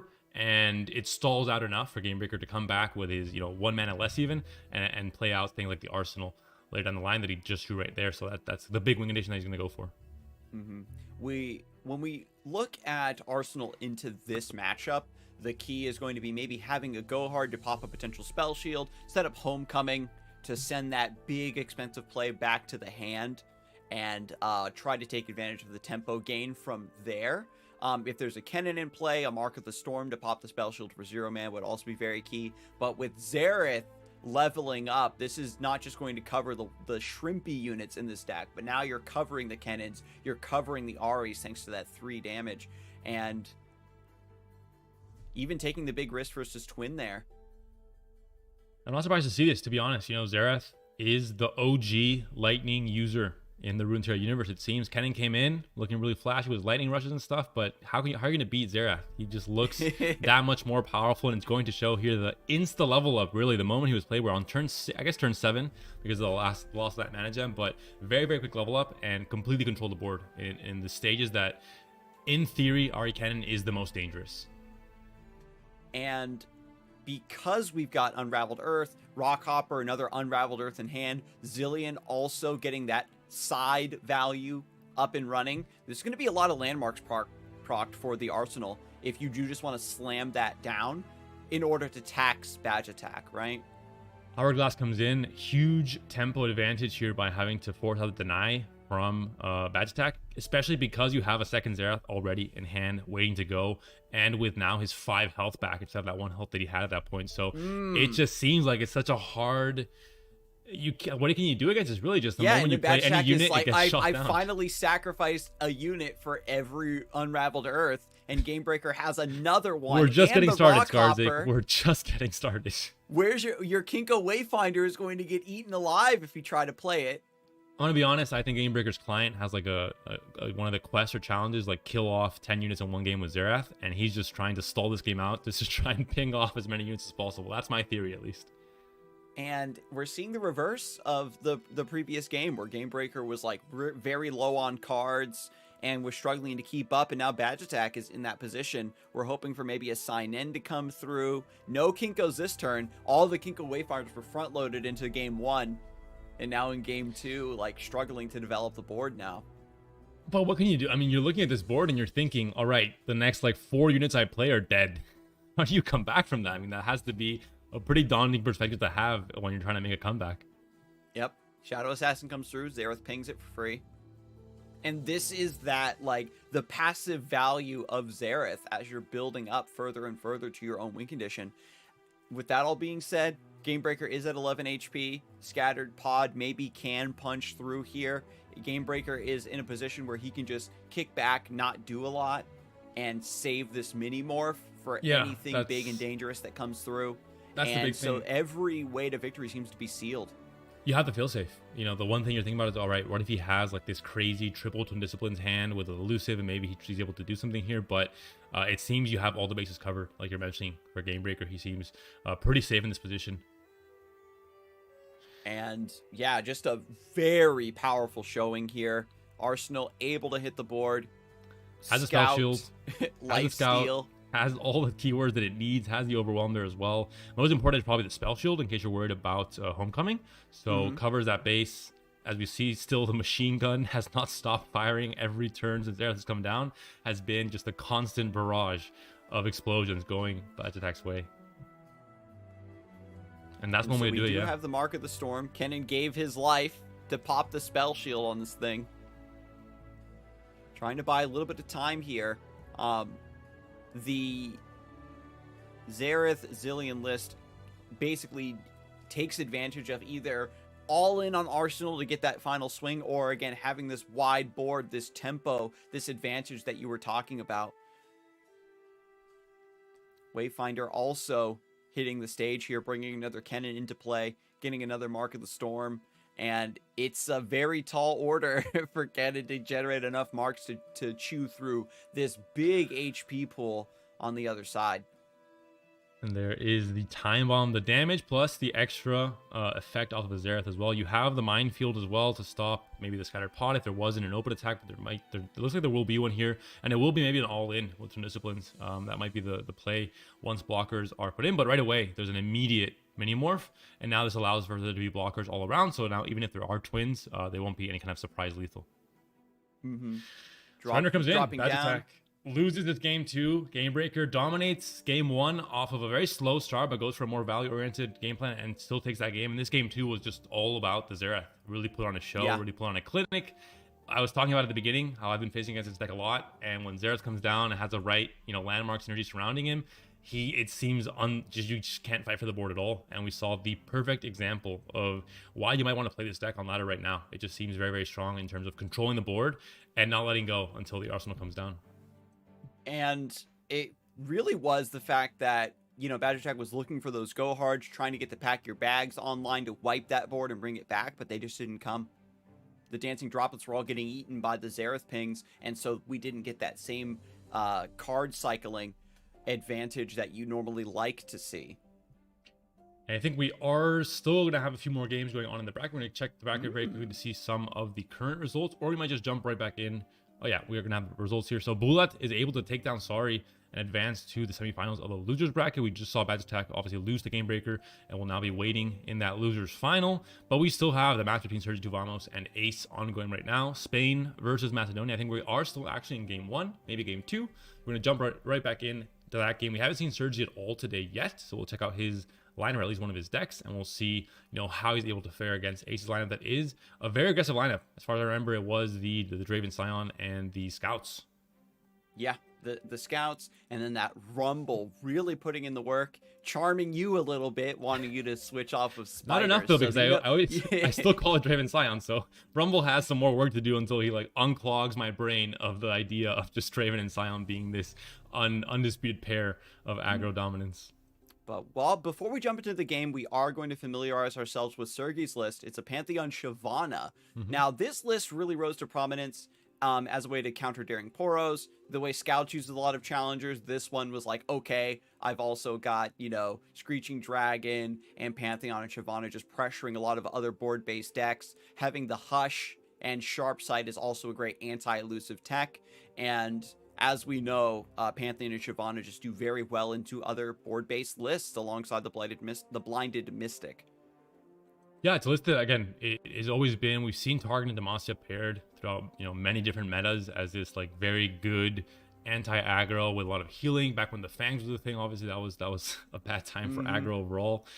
This version is a little bit different, a little bit less healing, and just a lot more just board-based value in terms of the White Flame becoming a key unit, and also just all the dragon synergies are now still once again very strong. Screeching Dragon and Shyvana and Pantheon is actually a good finisher, not just stalling out the game until you just win through value, but now also having this kind of bomb finisher in Pantheon. Dragon's Clutch also doing a great job of giving you some finishing potential. We can see that this deck does forego the Zenith Blades. Using this, onto a Wounded White Flame was a way that early Pantheon builds were just getting a ton of free wins. But having the Dragon's Clutch have the dual purpose now of drawing you cards where you need extra bodies to keep the threat going, or to convert your dragons after they've gotten a few Fury procs, you've got leveled up Shyvana, then it's just a great double-edged threat. And the Shyvana buffs, right? Massive HP hitting on curve. She attacks and gets that +1/+1. You still have so many threats with Pale Cascade and Sharp Sight to give her even more stats. You just can't take those trades confidently.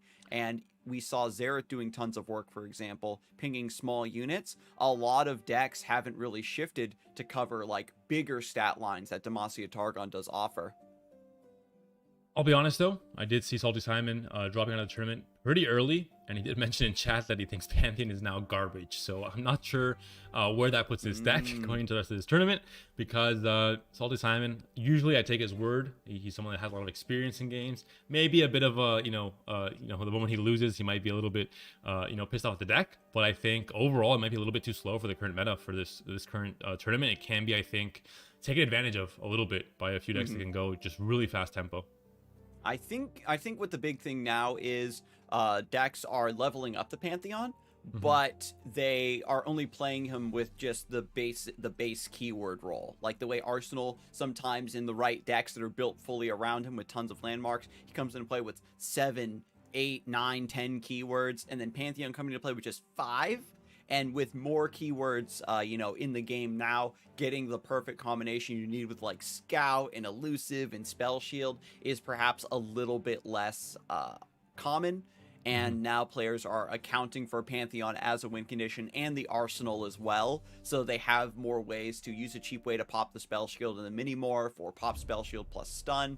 So he's finding it harder to connect with the Nexus, I think, in today's metagame. I think it's the case with Victor as well, where you get these keywords slowly, but they're usually the wrong ones, and then he just doesn't do that much, where you think he should be doing a lot more if he had the right keywords. So it's a bit RNG in that sense. But right away, we're going to jump into Ari Kennen, the more classic staple without the go hard version that we've been seeing today from both Patch Attack and Gamebreaker, versus Scouts with Ace. So we already saw him piling this deck quite well in the very first round of this tournament today. And now we've got a Misfortune in play and 4 Scouts. Having Misfortune and Quinn sitting across the board from you is always very dangerous.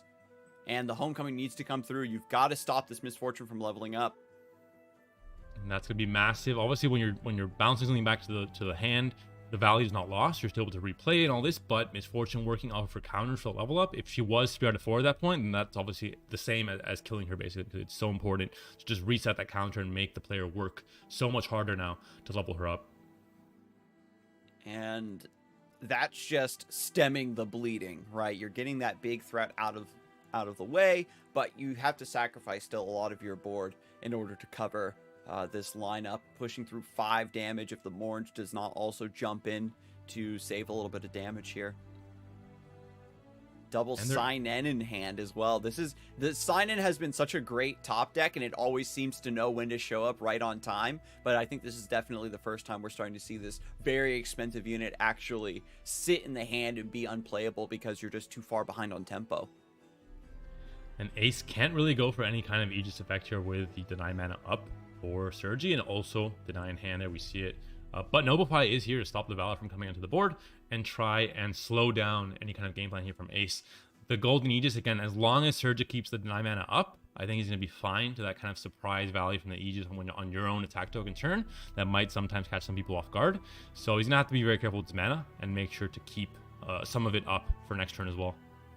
If Sign-In is able to start cycling, the stat buffs will make the trades a lot better for Scarzig, and have the chance of getting the pack your bags, right? To just wipe the board. And if you're forcing scouts to pick up the pieces and rebuild from scratch at that stage of the game, you probably are able to close out. So this is going to be another game where the go hard, the pack your bags, this variant is going to be very, very key. I don't know if you could play the droplet there if you're Scarzig, because now you can play the Sign-In next turn while still having the 9 mana up. I think you Oh, wait, pardon otherwise... me. No, Scarzig's on the Absolver variant. My apologies. I guess you had to, yeah, you just had to play the droplet here as a blocker, even. Just to play for the board a bit more, but it makes things a bit riskier for next turn, even. And again, when you're forcing a lot of trades like this and a lot of defense, you can't... you're just taxing the hand. Like, all the recalls are out of the hand. The Blade Twirler's finally going down, so that's a lot of threat potential gone. It's looking very rough for Scarzig here. 2 HP now. You can play Navigator into Aegis this next turn, depending on what you find and what is played from Scarzig as well, with 8 mana to work with. The moment he plays Sign-In now, he doesn't have a deny. If he goes for Allen Navigator, though, he's not gonna be wide enough to actually try and push 2 damage with the Aegis. Yeah, we're only hitting with 5 damage, and you can't attack with a Mourn because it's going to recall, and you're losing a blocker. Misfortune being in play means that that's 1 damage guaranteed onto your Nexus. Navigator here will be huge for Ace to try and go a little bit wider, and then next turn try and capitalize off the Misfortune, still be on the board, maybe a good pull from the Navigator, and then being able to capitalize with the Aegis to get even just the 2 damage pings from Misfortune would be enough to get lethal. Yeah, just swings here. Says, I want to force the Sharp Sight now, because if you use that to get the trade, then there's no rally. But here comes the Aegis, and no deny to catch this. Yeah, I like this. So that's a rally onto a Scout. That's 2 attacks and 2 damage. We talked about it. The Sign-In coming down is great, but it means you're locked out of the deny man, and all of a sudden this is the green light that you needed. If you're Ace, you're not playing for a wide board, you're just playing for the damage with Misfortune. With her own effect, you get the Scout attack and then her own attack, and that would be enough to get lethal there without really anything that Scarzig could have done there. So big win by Ace, definitely knowing his win condition and knowing, you know, where to put the pressure, where to apply it at exactly what point, and where to kind of catch Scarzig off guard or without enough mana to really do enough to stop that. And with that game concluding, we are going to have a game 3 as well in that set. Ari Cannon going to try to find another win. Scouts doing what it wants to do, bullying a lot of these slower, decks that just do a lot of selfish ideas of cycling and comboing and drawing lots of cards. And Scouts, a deck that just forces you to play at their pace. But like we saw earlier, Ace has this Rumble Draven, another list that, gets on the board, snaps you out of your combo stupor and says, no, you have to play this game with me or you will die. Doesn't have the activators right now, though, for the Fallen Riders, and is not attacking on 2, which I think is actually maybe even better now for this Rumble deck, with Rumble being a 4-drop, and obviously the Fallen Riders being huge. Attacking on 2 is usually great, so at this point I think we're going to, you have to see it play from hand here. No discard activator other than Rumble himself. And with the recall of the Mourn, Blade Twirler does get buffed to block this Fearsome. Draven just going to hit the board as well, getting a Spinning Axe, getting some fodder in the hand to set up for Rumble. Mind you, this is the version I think that's playing, you know, the Whirling Deaths, etc. So there are combat tricks here that can definitely put a stop on kind of. It's not going to let Scarzig have the monopoly over, you know, the combat tricks and how different trades go always in his favor. There is going to be kind of a back and forth here. And that's something that Scarzig is going to have to account for as you are forced to develop and have a lot of pressure put against you, and you're playing units rather than floating tons of mana, having a lot of spells and versatility. We aren't going to see these very long chains, right? It's usually going to be like, I have Whirling Death, do you have Notify or Deny, or even Homecoming, forcing very expensive answers to survive. And there's one copy of Survival Skills as well, which is you know, a huge detriment to something like a quick attack unit, like the Blade Twirler here. Can definitely put a huge stop to when it's got 7, 9 attack. I think it's 100% going to go through. If it attacks, it might just not with the Survival Skills. And so now we've got Ari cycling with the Morn, Blade Twirlers growing even more. This is a unit that we see cut from the Shadow Isles versions, of course, but still sees play as like maybe a 1 of or a 2 of in these Absolver variants, just because having this extra unit that can attack and defend and keep scaling, put your opponent on the back foot, eat an additional card or 2 when your opponent's trying to block it, really does a lot. And if they leave it unblocked because they don't want to sacrifice to the quick attack, you just hit the Nexus and it sets up much better for your combo potential in the later stages of the game.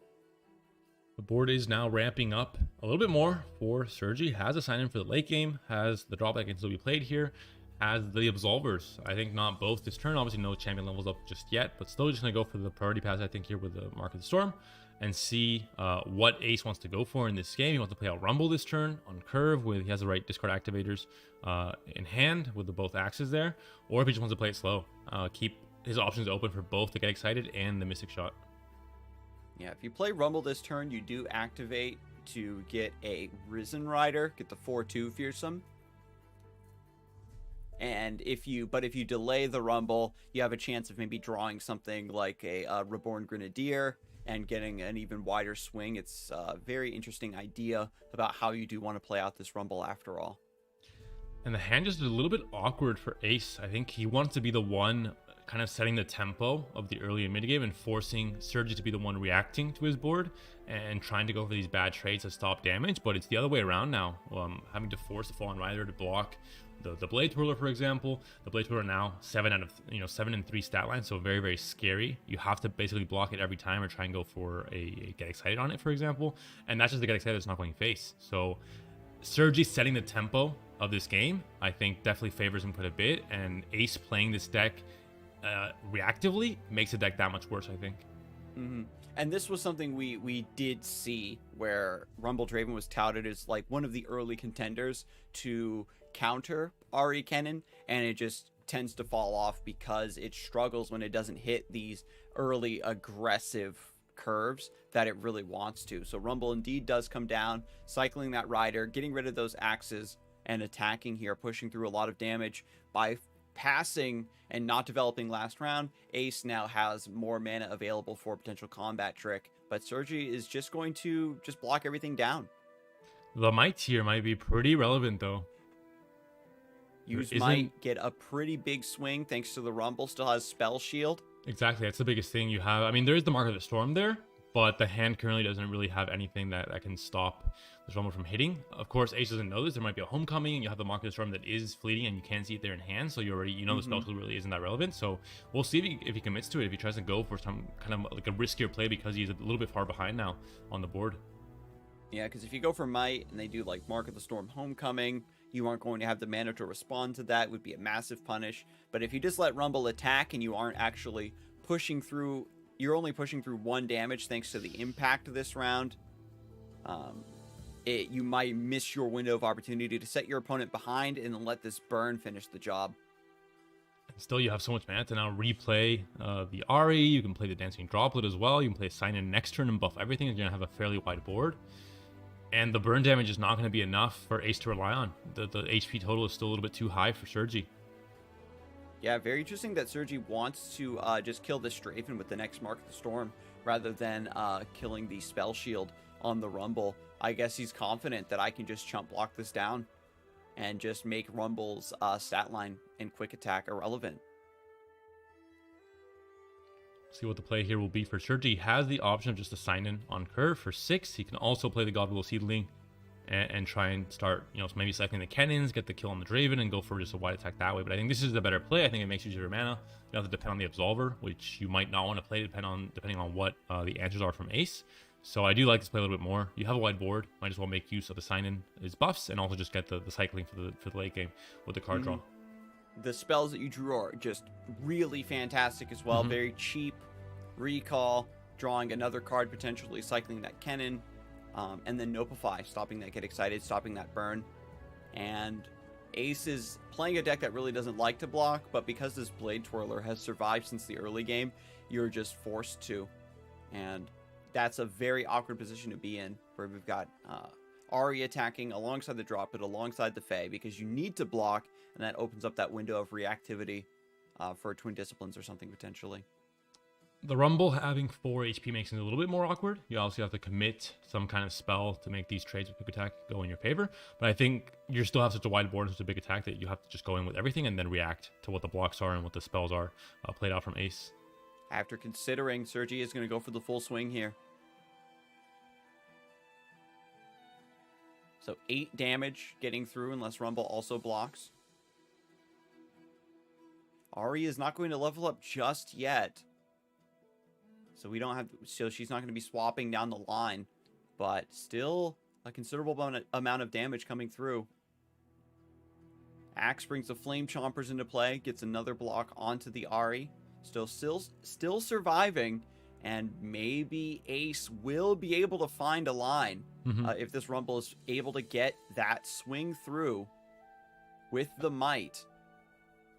The silver lining here is that only one of these two plays can be made from Sergi. Only has 3 mana. He can only go for either the Absolver or the Nobify, depending on what is played from Ace. And Ace still has, 7 mana to work with, so he can still go for, both the Get Excited and the Mystic Shot, for example. All right. And with 5 damage showing, if there is just Twin Disciplines for that +3, you're still surviving on 1 HP. Overall, just very close in general. And you have to think, with only 1 mana here for Sergi, do you go for Get Excited Mystic on this Ahri? It's too risky. Ace already took a pretty passive, a pretty safe line by not trying to go all in on the Rumble last round, playing around specifically Homecoming. And I think trying to commit all that versus the recall is not something I would think that he would do. And now, I don't think you're pushing enough damage though next turn. The board is still very wide for Sergi. The burn, you have the Nobify there for Sergi as well, so he has, one of those Get Excited is really not even there, and you're still at 13 HP. So I don't think it's gonna be enough. And once it comes back to the next stack token turn for Sergi, it's always gonna be game over with the Elusives even and the Absolver as well. Yeah, no Whirling Deaths coming out to maybe try to keep this board under control, hyper level the Rumble for etc. But again, Ace just trying to save all of this burn, try to go for some sort of lethal on the stack. And no chance of going for Fearsome because you have obviously the are Fearsome blockers here with both of Blade Twirler now at 10-4. The sign in here as well. Sign in now being taken down by Mystic Shot, so now even further away from any kind of burn win for Ace as well. Overall, I think just the mid game didn't really go in his favor. He wasn't the one that was trying to set the tone of the tempo in the early mid game, and that really I think set him back quite a bit. Having to be playing reactively without any good combat tricks. There was no survival skills. There was no Whirling Death, for example. Left him a little bit exposed. And so the Spinning Axe brings the Flame Choppers down to pull the Blade Twirler all the way down to the end of combat. And now Rumble is going to try to get some damage through here with the Might. Tons of mana to work with. And this is the position that Ace really wanted to be in, where you've got a lot of mana to use all of your combat tricks that you need to. You're still not really pushing through. I mean, yeah, the Might is the one thing that's really setting everything up for him here, but the Ahri blocking with 3 HP is pretty huge. And you have Absolver as well if you need some extra HP. For unblocked damage from the Rider. Might also giving that +3 attack, so that's going to be 10 damage being pushed through here.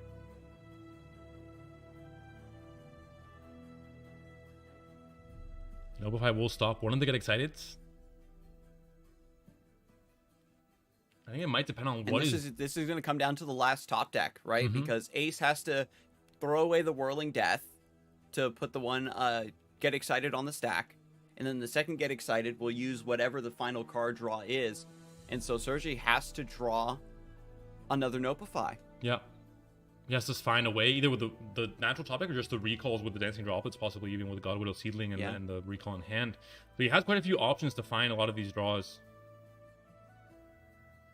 Yeah, we've got one more Nopify in the deck, and also Denies available potentially. That's a bit more damage than I expected from this swing, down to 1 HP for Scarzig, so I take back a lot of what I said. Rumble continues to try and convince me that he is the man that I have to be playing in ladder with, because he just seems to be, every time I think that he's out of it, all of a sudden the damage comes through and the explosiveness from this deck is so apparent. There was an option of Whirling Death, the Rumble, to just act as almost as a third Get Excited in terms of trying to push more damage with the Ahri getting out of the way. Oh, that is true. That is true because of impact. And then just using the Get Excited on, right now at fast speed on your defense turn to go for the lethal there. And now it's going to be forced, right? Recycling the cannon now. I would like to see this cycling go onto the Dancing Droplet. I guess Scarzig feels safe by having just the one Nopify in hand. He just doesn't know what the hand currently looks like for Ace, and if he knew, I think he would obviously try and go for the cycle more than anything else. I guess the idea here is simply that if you double Mark of the Storm the Risen Rider, then Fey Blade Twirler just forces the Rumble to block. But he's going for the answering all the threats that way. He's going for the Lightning. The Lightning Rush lethal here. I mean, he's gonna Nopify one Get Excited. Depends who starts the chain of this con metrics first. If it's Ace that's trying to go for the Get Excited first, then all of a sudden there's a Nopify to answer, and the second Get Excited gets answered by the Lightning Rush. And because this is an ephemeral cannon, you need to go for the Lightning Rush this round, right? But recalls it so that you can replay it, get another Mark of the Storm, still going for this beautiful fork, using a lot of cheap ways to keep priority passing back to Ace to see what he does, how he develops.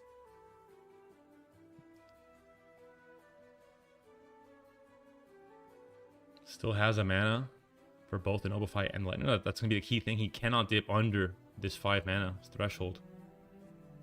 Because you can get excited the Nexus, and then Lightning Rush comes through, and then you try to get excited to stop the Lightning Rush, and then Nopify comes through. And because Scarzig also has the attack token, you're threatening in much more ways here with just an open attack. Exactly. Rather than developing there. With this attack, you force Ace to be the one to start off this chain, and that puts him at a bad position. Yeah, Scarzig has it. I mean, he wins out at the end of this chain. You have both Get Excited, but the Lightning Rush lethal is going to be the way to do it.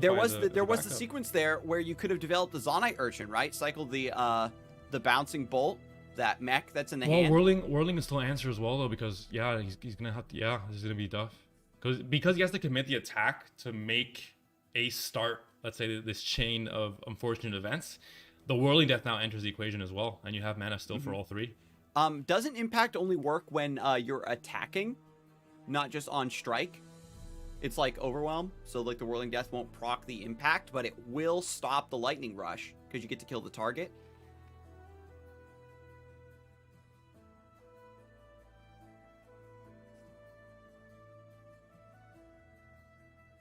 Nopify comes in. That is, step one that we all predicted. Now the Whirling Death enters the equation. You still have mana for all three of these plays for Ace. So then there's Whirling Death to just stop the Fey Blade Twirler from finding the lethal this round.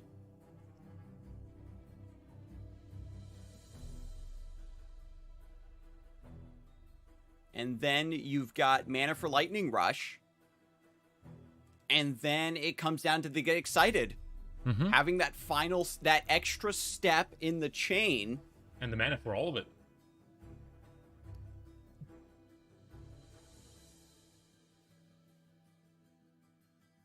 And players obviously making sure that they're going through all the different possibilities. This is the do or die moment in this game.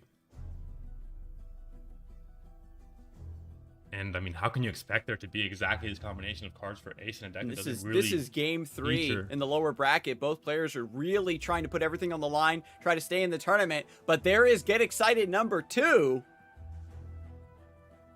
And that's gonna be it. I mean, we talk about Eonia always being the one region that has that huge string of combat tracks that always come out on top. But in this case, Ace has the perfect hand to answer back to both the Noble Fight and Lightning Rush. I completely missed the Whirling Death until we were already, at that point where the attack came in. And you might think, what if he just starts off this, Ace will never commit to the first Get Excited without there being a lethal set forward with the attack by Scarzig. So there was no way to start that chain off without committing to the attack and without enabling the Whirling Death in that process as well. So very interesting finish to that game. Took us through quite a loop. I thought Scarzig had it, then Ace, then Scarzig, then Ace again. So very interesting back and forth.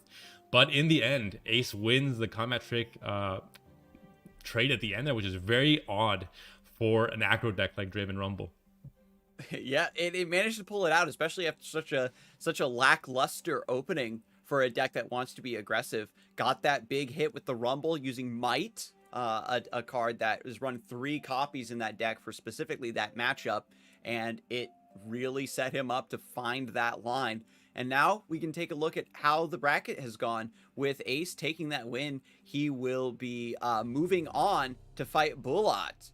And this will be a rematch from that game 1 that we saw, that we casted early on. There's going to be a lot of scouts happening once again in this match. So we expect another very fast and very exciting matchup between these 2 players. And then, of course, the winner of that will face off against Badge Attack. And the winner of that against Gamebreaker, who'll be waiting for maybe, a little while longer for a few more rounds in that grand finals. But that's going to be it for this round. I think we're going to go to a break possibly, or just straight into the next match. I think a break is ready to go. So quick 5-minute break this time around because we are in the halfway point of the tournament, and then we'll go on with the final 3 rounds and all the rest of the action we have for today.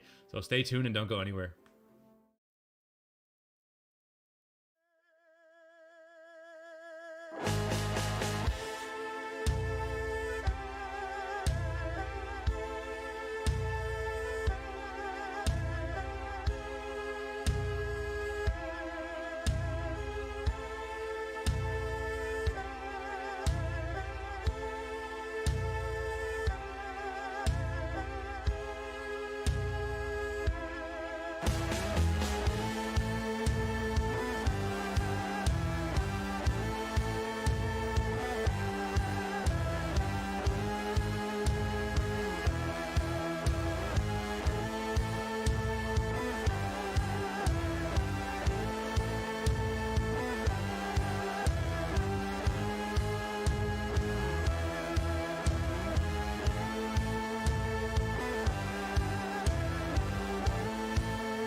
Hello, everyone, and welcome back to Fight Night Legends EU. We're sorting out the lower bracket now, and we have a rematch from earlier on the broadcast happening now with Bulat and Ace. Yeah, and scouts coming back from both players. So 2 scout players at least making it to the top 4. We have Ari Kennen with Go Hard for both Badge Attack and Game Breaker as well. So what the meta split kind of looks like right now. So a lot of very, very fast decks, very tempo heavy based decks. We have Poros as well coming in from Bulat. And of course the Draven Rumble that we saw doing so well today and getting that very clutch win against Surge in this last round. So overall, it's been a very fast tournament until now. And when I first started seeing the deck list today, I think, I was expecting this because it's just very fast paced compared to last week, even that had a lot of Targon. In this case, there was a Pantheon deck, but it is no longer in the tournament. So things have sped up considerably. And now we'll take a look again at Bulat's list, refamiliarize ourselves with this version of scouts. Now, I think the newest techs for this archetype have been the Pool Shark, the Fortune Croaker, the Mirai Warden, the new Bilgewater card, just as a way to get more resources and develop a wider board. Notably, this isn't the Stony Suppressor version that some people will run. Has a lot of pressure versus Ari Kennen because you're making their cheap recall spells and combat tricks and even Marks of the Storm cost more. But this one is designed to just be more specific as playing to the strength of scouts rather than hard targeting the way the Stony Suppressor version does. A little bit of an odd deck to look at though. A lot of 2-up copies, a lot of units, so a little bit less consistency in some cases, but it is kind of odd to see so many different cards having 2-ups instead of just going for the 3-ups and a much more tight amount of units or different units in the deck. So definitely a little bit unexpected to see so many different versions. I guess a lot of these different cards have a lot of very, very different things they do in the deck. Like Fortune Croaker, being able to get that extra value in the late game when you're kind of stalled out in a mirror, for example, can be huge. But we'll see exactly how relevant it'll be. There is 2 copies of Range of Resolve. I think very important always with scouts because it plays for the board. And it's just a very cheap board-wide buff. Very, very, very key as well. But comparing it to Ace's list, we're going to see a much more tight list with just 3-up copies of all kind of the hard hitters. Mariah Warden, the Sergeants that we saw. As one of the key things with the 4 Demacia is really stalling out the combat in the mid game. Pool Shark has been a very interesting inclusion in this deck because most of what you do have in the list is very cheap. Getting that fleeting copy doesn't really matter. We did see what looked to be an unfortunate draw with the Golden Aegis, but Bulat was able to set it up so that that rally was still usable. And the 1 double up at the top, also very cheeky. We know that scouts, if they can't go over the top with Misfortune or get true board dominance, can struggle to get those final points of HP. So having a little bit of burn in this deck, we'll see how it pays off. I think this might just be a bit more of an experimental idea. I don't think it's certainly tried and true, so to speak. But I'm glad that players are trying to shore up the archetype's weaknesses in very clever ways. And in a format that is open decked, I think the 1-of copies of cards is always very interesting from how it affects play, how it affects your opponent thinking, there's only 1 copy, does he really have it, having to play around certain lines that you normally wouldn't because the copy's there. We've seen it before with Runation as well, when that was the king in the meta a little bit way back in the day. Having just that 1 copy in the deck in things like Deep, for example, or certain decks, it made the opponent have to be that much more wary about overcommitting. And even if you didn't have it in hand, because it's you only have 1 copy of the deck, it's not that consistent to draw it every game. Just the idea that it's in the deck is already enough to really have a deep impact on the game.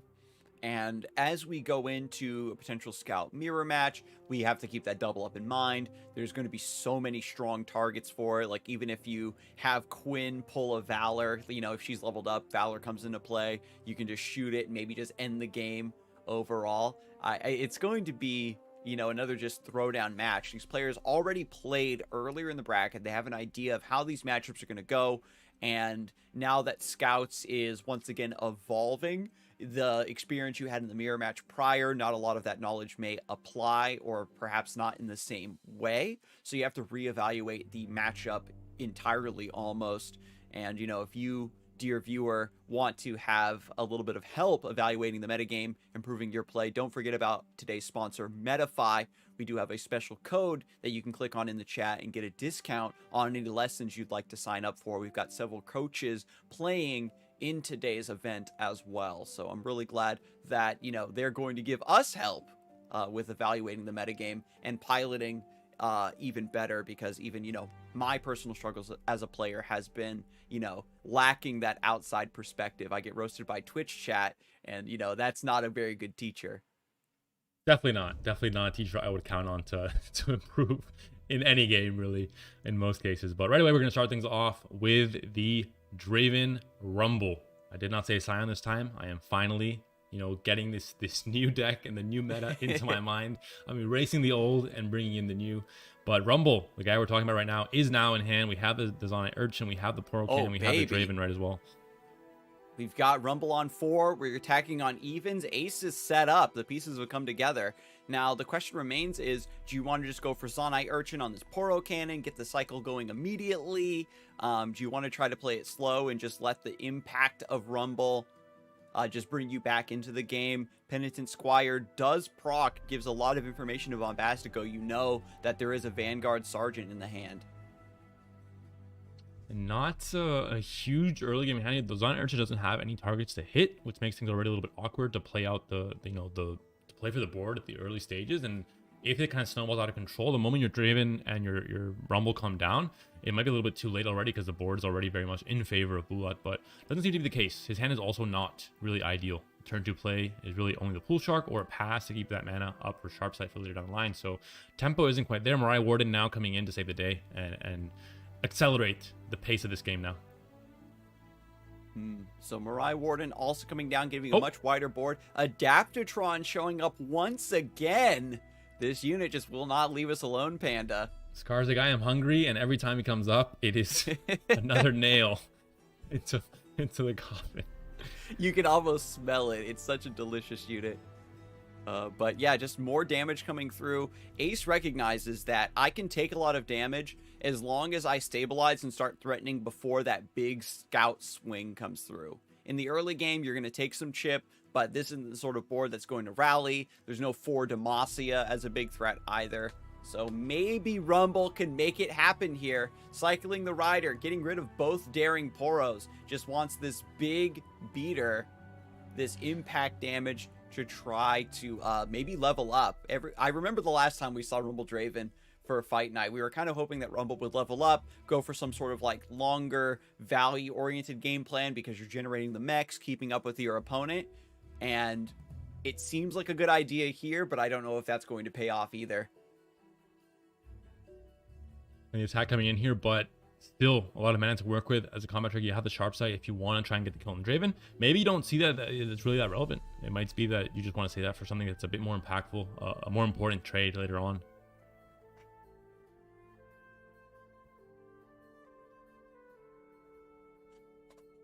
And still the damage comes through. Vanguard Sergeant now hitting the board. We've got 4 Demacia, and this means that Ace can potentially get punished for developing.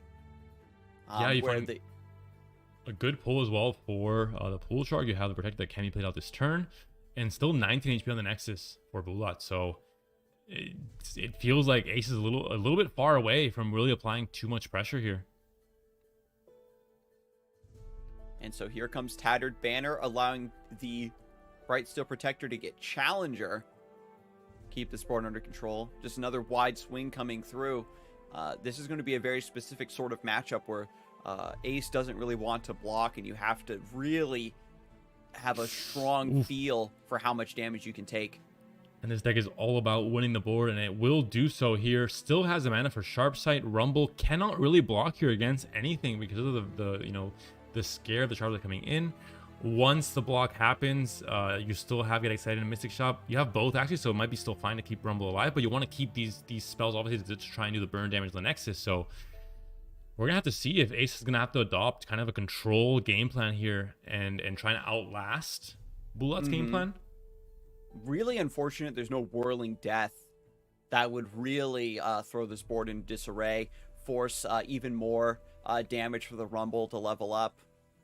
And it's important to note here is, again, the impact doesn't work on defense, so Rumble is still 1 point off of leveling up. Ballistic Bot comes in, gets some extra discard targets, or just gets the ignition for the extra bit of burn there as well. Still 19 HP though on the Nexus for Bulat at this stage of the game on turn 6. We talked about, the homework being done with Scion decks and the early damage you have to put in. It has not been done in this case. You're behind on that front, and I'm not sure if you obviously can't really meet the just, big swing, Rumble connecting here, and then just winning by burn because you're still, offset by 8 points of HP here. So just a little bit too far behind, I think, right now for Ace to really apply pressure and really force Bulat into making maybe some weirder plays. The Grenadier coming through, forcing another block, forcing a little bit more damage is pretty nice. Bulat is just, I think, hoping that you can trade down, use Island Navigator and Genevieve and this rally to close things out. Outside of that specific line, there's not a lot of flexibility. And with Ace about to level this Rumble, get more mechs, get units to keep blocking down and complement this burn is going to be very helpful too.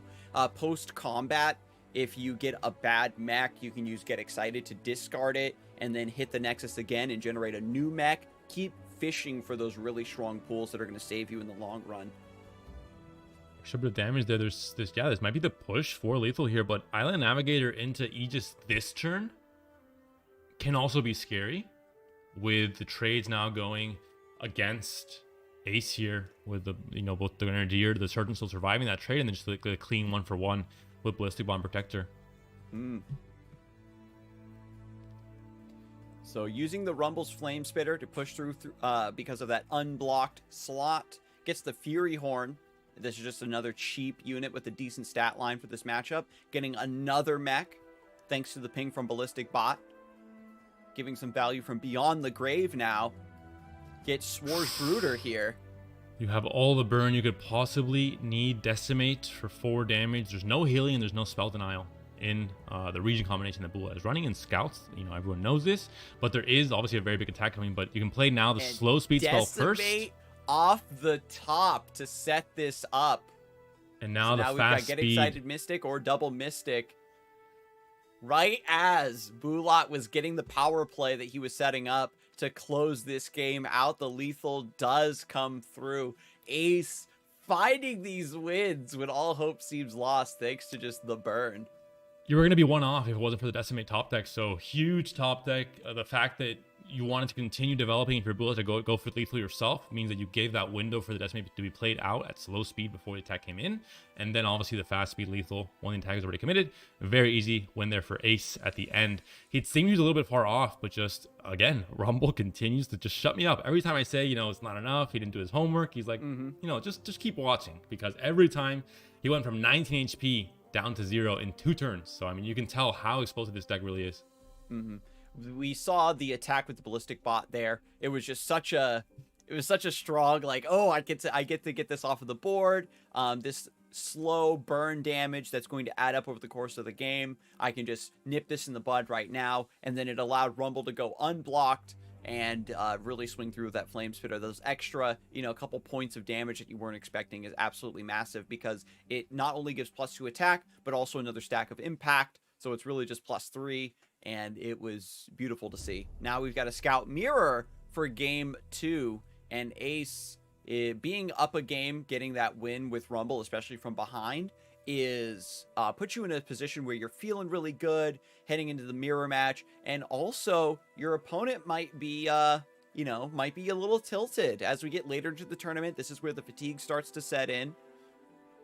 A very aggressive early game hand here for Bulat, though. That will really set the tempo for the game here. Quite the opposite for Ace. Can play out only really the Valor in this case, but I think he's gonna wait to see what plays are made by Bulat, or even if there's a pass from both players, I think that favors him as well. In this case, I think you have to play Valor here. I think you have to play something. But if Misfortune's coming down next turn, it's gonna die. Just immediately gonna get challenged by the tracker and just get taken down by Misfortune's ping effect. So because the attack token on 3 is gonna be there for Bulat, and because of this early start from Bulat, I think Bulat, I'm not going to say he has this already, but it's looking very good for him. Yeah, just overall a fantastic curve. And when it comes to Scouts, it's very rare that if you miss your early curve and you're trying to play reactively, play from behind, you have to have very specific, very powerful top decks, and your opponent probably has to make one pretty major mistake, I think, to come back into the game overall. And we can kind of see, we talked about Bulat's deck earlier when we analyzed it. A lot of weird 2-ofs, trying to optimize around very specific sequences, having the 1-of Cythria here to activate the Penitent Squire, having that extra shot of having a 1-drop. I think there is some very specific math regarding Bulat's build, but hey, it's paying off here. No matter what's in the deck, if you can get Misfortune down early and get a couple scouts going, that's going to be a recipe for success. Mariah Warden here for both players, but Bulat, I think, getting the win there with a fearsome 1-1, able to pretty much guarantee that damage being pushed through, compared to the 0-3 Reaver on Ace's side. And again, the curve continues, just the dominating curve, making use of all the attack tokens, the Jackal Cackle going down there as well, with the Earths as the backup. The emo game very strong here for both players. We saw it in the very first round of this tournament, and is continuing here, the back and forth. Yep, and now we've got Quinn. I don't think we've seen a scout player lose yet when they've had Quinn and Misfortune in play. This is just, I mean, if you ask a scout player, what's your ideal first 5 turns of the game, it looks something pretty similar to what Bulat has pulled off here. A very, very strong curve with all the red attack tokens. It's just very strong to deal with. Double up, I guess, is an option.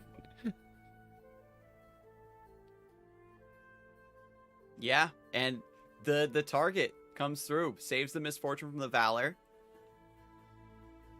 But this using up all your mana to stop a Valor when you're looking at a board like this one, I think is not really doing much to, it's a very frail band-aid being applied to the massive gash that you have right now in your game plan. It's just all about this Misfortune now. The Unscarred Reaver getting a nice buff thanks to Misfortune's ability, but now you're just, look at this. You're -4 on the board. Island Navigator shores it up a little bit, but then you're spending all your mana redeveloping. Bulat can go for really powerful plays here with the Genevieve. You're worried about a rally from this position. It's just not looking good for sure.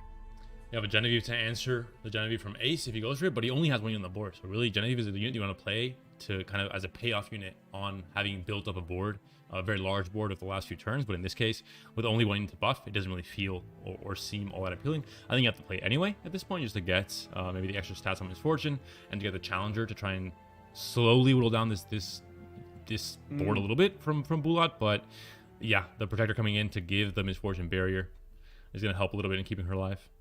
Yep, so fortunately, we still go for the challenge here. Double tap to pop the barrier, and then could have gone, and then the Genevieve goes through. Yeah, could have gone for the Make It Rain there to guarantee the kill on the Genevieve, but I think he's going to opt to replay Misfortune from hand instead. I think he knows that at this point he's not really counting on Misfortune's level up to win the game. He's just counting on him having a really wide board and his opponent being at 7 HP. And so, also, Genevieve coming through, killing both champions is good to see, but there's still so much mana left for Bulat to redevelop with the Island Navigator and go for another open swing. And Decides to pull the 1 HP unit to take advantage of Misfortune's ability, keep this Genevieve alive. Second Misfortune comes down to punish, however, having a 1 HP unit in play. Second Genevieve now, and I think that is going to be lethal here for Bulat. Yeah, I think the play is going to be a surrender here from Ace. I'm calling it now. It's coming in a few seconds because when you're looking at a board like this with 7 HP, I don't know what else you can do, really. I think Island Navigator will not be enough. And Quinn as well. I mean, the Valor comes down. You're widening a little bit. You have a few more blockers, but Genevieve gets to pick and choose what to kill off here. There is a sharp sight, so you have to be careful if you're Ace. Sharp sight to survive the Misfortune damage. Get the not just that, here. but yeah, get the trade against the Genevieve as well. Quinn's massive HP pool does do a lot of work for defending against this. One of the two, though. You have to either kill off the Genevieve here or try and trade with the Quinn with the sharp, so you can't do both. Yeah, because if Genevieve's allowed to double dip, she's going to pull your 5-1. So yeah, it does go through there. You have to take that risk. Ace is so far behind. At the very least, you know that there is no Golden Aegis being threatened. There's guarantees there's no Quinn level up as well, which I think she was very close to doing it. But in this case, there's still massive swings, still Misfortune ping, Shen emote for both players. I think Ace knows that, now with 0 mana, he can't do anything about this. Just exact lethal here, and he's just going to go ahead and take it all. And that will be Ace losing this game too. Bulat, again, had a pretty unstoppable curve. I think Ace had, we saw in the first time they faced off where there was a stalled out early and mid game. And because Ace had that much higher, you know, with a lot of 6-drop, with Genevieve's, with, you know, a lot of just a higher curve overall, he was able to take control of the game and have the more late game value. But in this case, the early game was so strong for Bulat and, I mean, pretty weak for Ace that the disparity was just too much to handle, really. And tempo was just too high. We saw it there, how much, you know, every single attack token, it was a perfect 357 as well, with a Misfortune on curve, with Quinn on curve as well. You can't really stop that. And as, you know, Ace was turning the corner, had some power plays with the Quinn, was working on trading the board down, you had just taken so much damage up to that point that the value didn't matter. And Bulat now, once again, the only player on Poros. He's made it this far. He's made it to the top 4 already with Poros, so that is already, you know, much respect to him. We'll see if he can take it that much further and win this final game 3 here against Ace. The last time we saw this matchup, the Daring Poros did hit the board, but it was just misfortune and tons of challengers keeping them under control. I think only 1 Poros Snax landed. The Iceborne Legacy, it's like almost impossible to cast such an expensive spell without setting up prior, because again, Scouts forces you to develop the board, and you can't float mana towards these more value-oriented plays you want to, with Daring Poro and the iterative improvement, etc. So Double Herder is fantastic. Yeah, really puts a stop on the early game here. The Earth emote to accompany this board stall play here. Now with Misfortune and her pings, it makes the trades possible with the trackers. Yeah, having these big HP units get multiple turns worth of blocking, and you're just drawing more cards, thinning the deck. Now that Poro Herder works on Behold, you can just slam it down. Well, Scarzig, this is a historical moment for me, at least. I have never seen 3 Poro Herders next to each other on the board in my entire history. Deck Daring Poros are all in the hand now, so they've done their job of just defending. And now hopefully they can pass the torch to the small Poros here.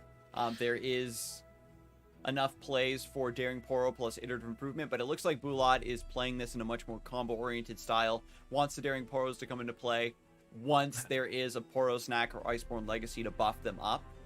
And if he doesn't find it, challengers, he's in big trouble because Misfortune is going to be here still. Quinn's coming down. You have the Aegis next turn. The next turn will be very, very scary for Bulat to have to deal with. He only has a Mystic Shot to do much of anything, and he can't even kill Misfortune off of it. So, yeah, I think this is the play. He has to start thinking outside the box, going for something like a tracker to try and dig out Misfortune that way. Because when they get challenged into combat, Misfortune's ability just kills them outright. So I really do like this. Also calling out the Sharp Sight here, getting 2 damage in. And this next top deck is going to be key for Bulat. Now that these Daring Poros are in play and are exposed, we need Iceborne Legacy. Could maybe find it off the time trick. The Predict is very powerful. And the tracker being pulled there was just pivotal. You know, killing that Misfortune with so many 1 HP units on the defending side for Bulat, it would have been a game over basically on this attack, I think, with the Golden Aegis as well. But having killed Misfortune now, there's maybe a chance, but it's still looking, I mean, a little bit grim here, to be honest. Here comes the time trick. Can we get the Iceborne Legacy? We don't find it. It's going to be the Archivist instead, and obviously now you don't have the mana for it, even if you do find the spell off the Archivist. So the Scout attack, now the normal attack, and then the Aegis attack coming in with no defenders. I think this is game, to be honest. I mean, 17 HP still very healthy. It looks like Ace is going to has maximize mana to squeeze in the Blinding Assault and get another Scout on top of this. Because of the challenger units, you can keep the Quinn alive. The Mystic Shot will be there actually to stop the Quinn, I think, at this point from leveling. But the Aegis, I think, will be too much to deal with, to be honest. Yeah, because even with Quinn down, no, saves it.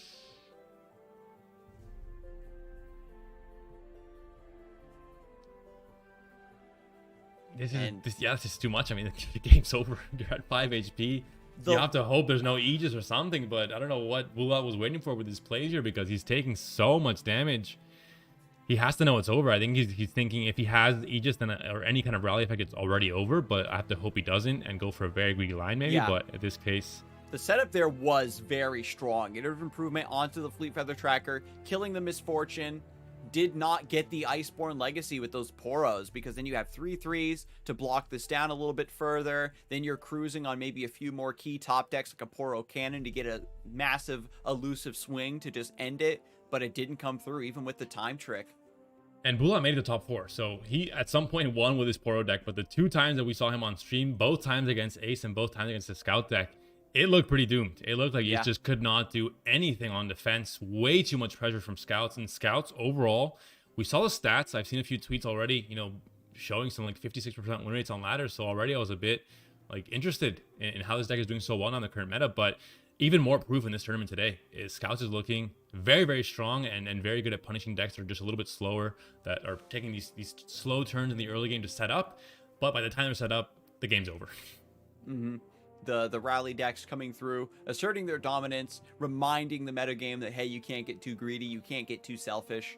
I'm here to bring you back into the game, and then end the game very quickly. So that was a very strong setup once again from both players.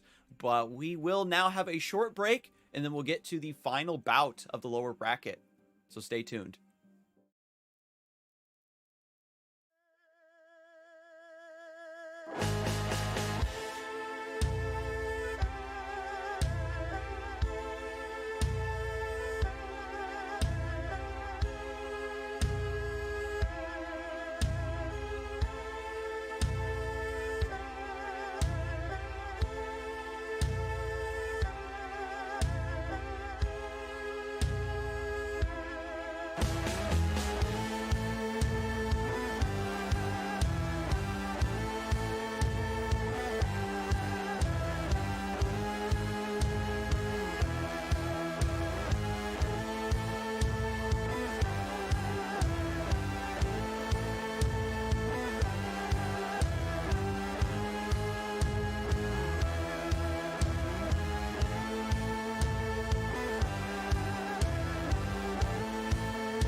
Hello, everyone, and welcome back to Fight Night Legends EU. We're about to break through the losers finals to see who gets to take on Gamebreaker in the grand finals. And Scarzig, I don't know about you, but I am ready to rumble in this matchup because I have been doubting this unit all day long, even though I was already a vocal supporter after last week's tournament. But he has proved me wrong time and time again. You don't have to do your homework anymore. With Scion, you always have to do your homework first, and then Scion damage, and then the final burn damage. Now, apparently, you can go 19-0 in 2 turns. So, I'm not going to doubt him anymore. I think Rumble, the moment he comes down, if he comes down on curve, if he has the right synergies with the discard outlets, he seems like just so much to deal with the spell shield, with the impact as well, with a 5/4 stat line at 4 mana is that scary as well. You have to block him at every point in time. But even if you do, there might just be a might, waiting to come out as well. So it seems just very hard to deal with the amount of pressure this deck puts out.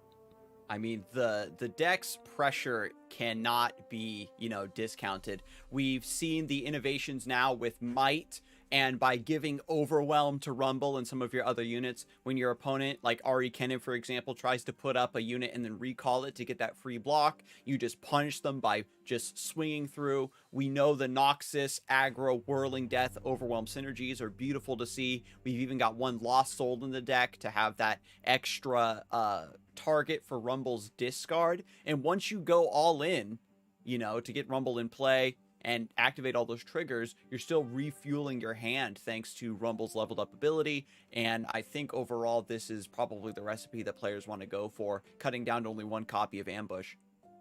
Yeah, the Ambush and the Might, I think, work in a similar way in terms of just making Rumble that much more scary. And with the Spell Shield, usually when you're playing Ambush, you're kind of playing this all-in game plan, back in the day with Riven, with Vi, etc. But they don't have Spell Shield naturally, so it's much harder to, you go all in. If they have the answer, all of a sudden you're in big trouble. But with Rumble, there's already this kind of backup, this fail-safe with the Spell Shield that makes him that much more scary and a much better target, I think, for something like the Ambush. So it makes a lot of sense to see this in the deck. And the survival skills, the one-off, the cheeky copy. We talked about the double-up being a one-off and having to play around it and always have to be, worried about this card coming in. The same with survival skills. You're going to have to be thinking constantly, the trades that you're putting forward on the board. You have to think, if they have survival skills, how screwed am I if this actually comes off, and do I just lose the game outright if I lose this trade at this point in the mid-game? And that's the sort of situation that Ace is looking to put people in. A deck that doesn't need to do that early homework, is Rumble is just an even bigger bully somehow, shoved a nerd in a locker, has a guy doing his homework for him. Exactly. You get to school 5 minutes before the bell rings. All right, let me get your homework. Copies it and then just hits you with the impact. Next thing you know, you're in detention, buddy. But if you, want to do your homework on the metagame, improve as a player, I do want to give another shout out to our sponsor, Metafy. They can help you with that. You can look up their roster of all-star Runeterra players, the best across the entire world. Find a coach for you, someone who can give you individual attention, a plan tailored specifically to your learning style, your play style, to not just improve your overall game plan, but to also learn maybe a specific deck that you really want to try out, but might be a little bit too complex. Get that extra, leeway, get that edge of knowing how the meta is going to shift. If there is a deck that you think is going to be very strong in the upcoming metagame, you can get that one-on-one attention from Metafy. And as an additional shout out, they also have coaches for other games, not just Runeterra, if you are a jack of all trades, like many competitive players are. So definitely check them out using the special code that we're posting in the Twitch chat here. But our players are in challenge, and we're going to see, the fruits of, their impact on the metagame here coming soon. And we talk about Rumble obviously being one of the decks for Ace. We saw him recently in the last 2 rounds, so we know his lineup very well with Scouts as well. But let's remember, also Badge Attack, player he's playing against has that Ari Kennen with the Go Hard, which I think is going to be a very key card. A lot of, cheap units in Scouts especially that can get pinged off. The Ballard, for example, with a Go Hard. So some tools with Mark of the Storm as well to control the board against Scouts that I think I haven't seen too much of that matchup yet today, but we'll see how that pans out as well with this Go Hard version that most players, or at least no players, were running last week. It was 6 Ari Kennens in 6 different lineups last week. All of them the same exact version with Absolver. In this case, we're going to see both Game Breaker and Badge Attack, top 3 in this tournament, both running it with Go Hard and finding success with it. When the Misfortune is coming down with her ability, she's pressuring all of Ari Kennen's 1 HP units, and even like a Kinko Wayfinder that gives you potentially wide blocking board state versus Scouts, just that extra pressure and that extra attacking is just going to put you so far behind. It's going to be a very nuanced matchup. Ari and Kennen has been touted recently as a tier 0 deck, one that all of these supposed counters just over time start to bounce off of the list as it's learned the matchup and maybe adapted its list ever so slightly. It's able to maintain these really high win rates, and even matchups that we thought were very, very favored. Rumble Draven is a key example. It's done in a lot of work today, but I think the original inception of that deck was to try to aggressively punish Ari Kennen. The games are a lot closer than you expect, so we'll see if Scouts can continue at the pinnacle of competitive play in Europe to show if it does have what it takes. To start things off, it will be Scout versus Scouts. BadgerAttack's lineup is, as you mentioned, the Ari Kennen, but his second deck is going to be Scouts. So a lot of Scouts in the tournament today. I think the 3 players that brought Scouts, I guess Sergio Tuvamos also brought it, but 3 out of the 4 that brought it have been, made it to top 4. So pretty impressive stats right away in the tournament for today. Small sample size, but still very impressive for Scouts to do so well. And Penitent Squire comes through, no proc, gives some info to Ace. There's no, Vanguard Sergeant in the hand, but a slower curve now with Misfortune on 3, no attack token. Island Navigator is a great card that we've seen used to just redevelop, but because of the low stats, just a 2/4, and it's summoning a 1-drop, it doesn't have, the amount of pressure you'd normally like to see. And now BadgerAttack with Misfortune on 3 and Blinding Assault to kill Ace's Misfortune. This is already looking to be a downward spiral. Has to use the Sharp Sight here just to protect this target. Yeah, I didn't really have any other plays. Has a very interesting, maybe not interesting hand, but an odd hand with just 3 copies of Island Navigator and a Genevieve. It does in theory look like he's going to be favored for the late game if he makes it to that late game. The early game hasn't been that high pressure, but the surprise Valor coming down with Spell Mana was definitely, I think, something that Ace, I guess, expected, but still, you would have hoped not to have to force out the Sharp Sight that early. Pulls the Penitent Squire, but no elite for Ace's side either, so it doesn't get the Tattered Banner. There is 2 procs now on BadgerAttack's Misfortune level up. And so 2 more swings and she will level. That's going to be massive here. Scout coming through. Ace evening this out thanks to his Scout. Going to force out now the Protector. Going to kind of stop maybe the attack here, but it looks like it isn't just going to right away. Yeah, I guess with the ping from Misfortune doesn't really matter. The barrier is not really doing much of anything. Or just get pinged off there. So suddenly we've got a pure mirrored board state. Misfortune with 2 swings versus another Misfortune with 2 out of 4 swings. And now BadgerAttack top decking a Scout here. And the value of Protector coming down the barrier, again, because of the ping from Misfortune, not really that great. Usually it really just completely halts an attack from your opponent because it really stalls out. Obviously you want to go for that terrible trade into a barriered unit, but in this case, not really going to happen. So we're going to see how they're going to navigate this. I think it will be a second Ally Navigator coming down as well for Ace. And even though you're able to develop defense here, you can't stop this Misfortune from leveling. She's going to come through here, level up, get the overwhelm. Oof. 3 AoE damage going to wipe the board, and I don't think you can come back from this. We talked about it, with the mirrors, the attack token matters a lot, and we saw it before with Bula on the one game. He was just able to completely out-tempo his opponent, and this is the reason why. You attack on 3, you attack on 5, you're able to get to this win condition quicker than your opponent. And what do you do now against this? It's just so much damage coming through. We've got Genevieve coming through. Can kill this Misfortune potentially. You don't have the mana for both the Navigator and the Aegis, unfortunately, which might have been a big play to make as well. Goes for the Quinn.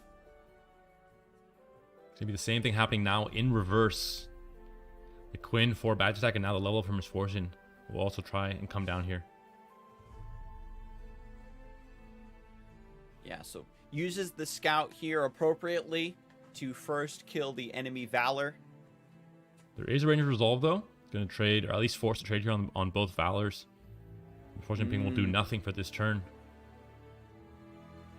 And then by having the tough this round, BadgerAttack units are able to survive the Misfortune level up.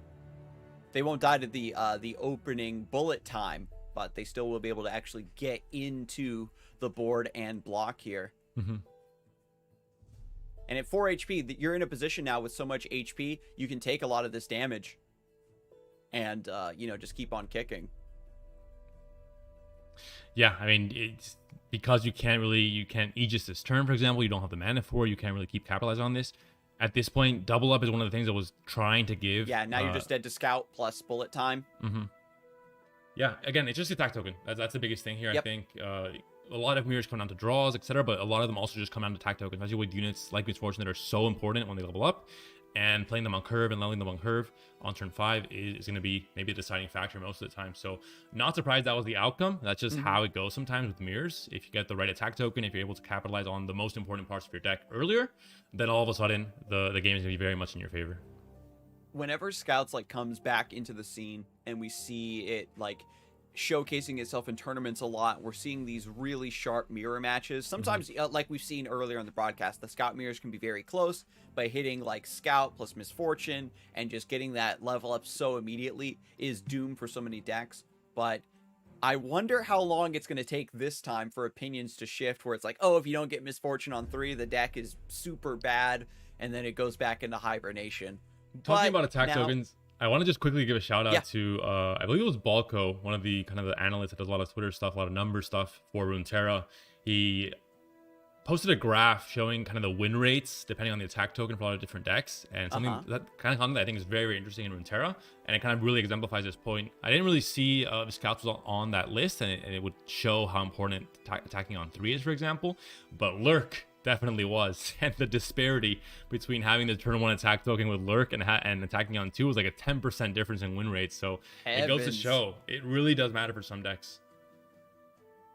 And yeah, so now we know like that you're not crazy, chat. There is numbers to back that up, that Lurk on 1 is just, I mean, that's kind of common sense that if you hit that Lurk right away, then it's going to be that much more important.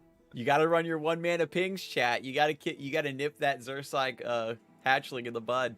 But Go Hard comes through on the Fleet Feather tracker. No, Rangers resolve to stop this. With Kennen also being developed early from Badge Attack, there could be a lot of board control against this list. Scarzig, it's happening again though. Misfortune coming down on 3. We see Quinn on 5. We see the Sharp Sight.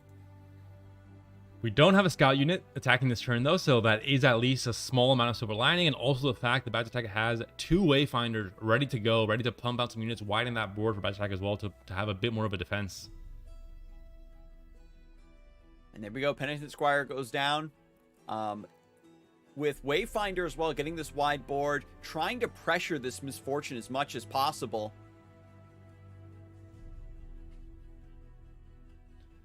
Double Cannon now and on the Ace attack. Isn't going to block, right? You can't risk the Misfortune. I suppose now there is no mana for Twin Disciplines. You could take 1 hit, but if you take the chip, then you're setting up Misfortune to get cleaned up by Mark of the Storm. Only 1 mana though means that Badge Attack has to be much. I guess just to think, obviously he can go for just the value trades here. I think that he's gonna give some blocks to Ace if he wants to take them to win over the board a little bit more. But I think he just has to go for the wide attack just to try and push through damage. And like the way Scouts normally wins is having that overwhelming pressure, a Misfortune level up. You force your opponent to block and just beat them down when they don't have any blockers left. But because Ari Kennen has so much card draw, you have the Ginkgo Wayfinders, you can always keep up in those attrition battles that your opponent tries to put you in. With Quinn coming down on curve, this is still looking like a pretty strong development from Ace. Misfortune looking to level up this round. There is no Homecoming to stop this Quinn either. Just has to go for the palm to get a blocker. But still finds the Valor off of the spell, off the Blinding Assault here as well, to still have a challenger.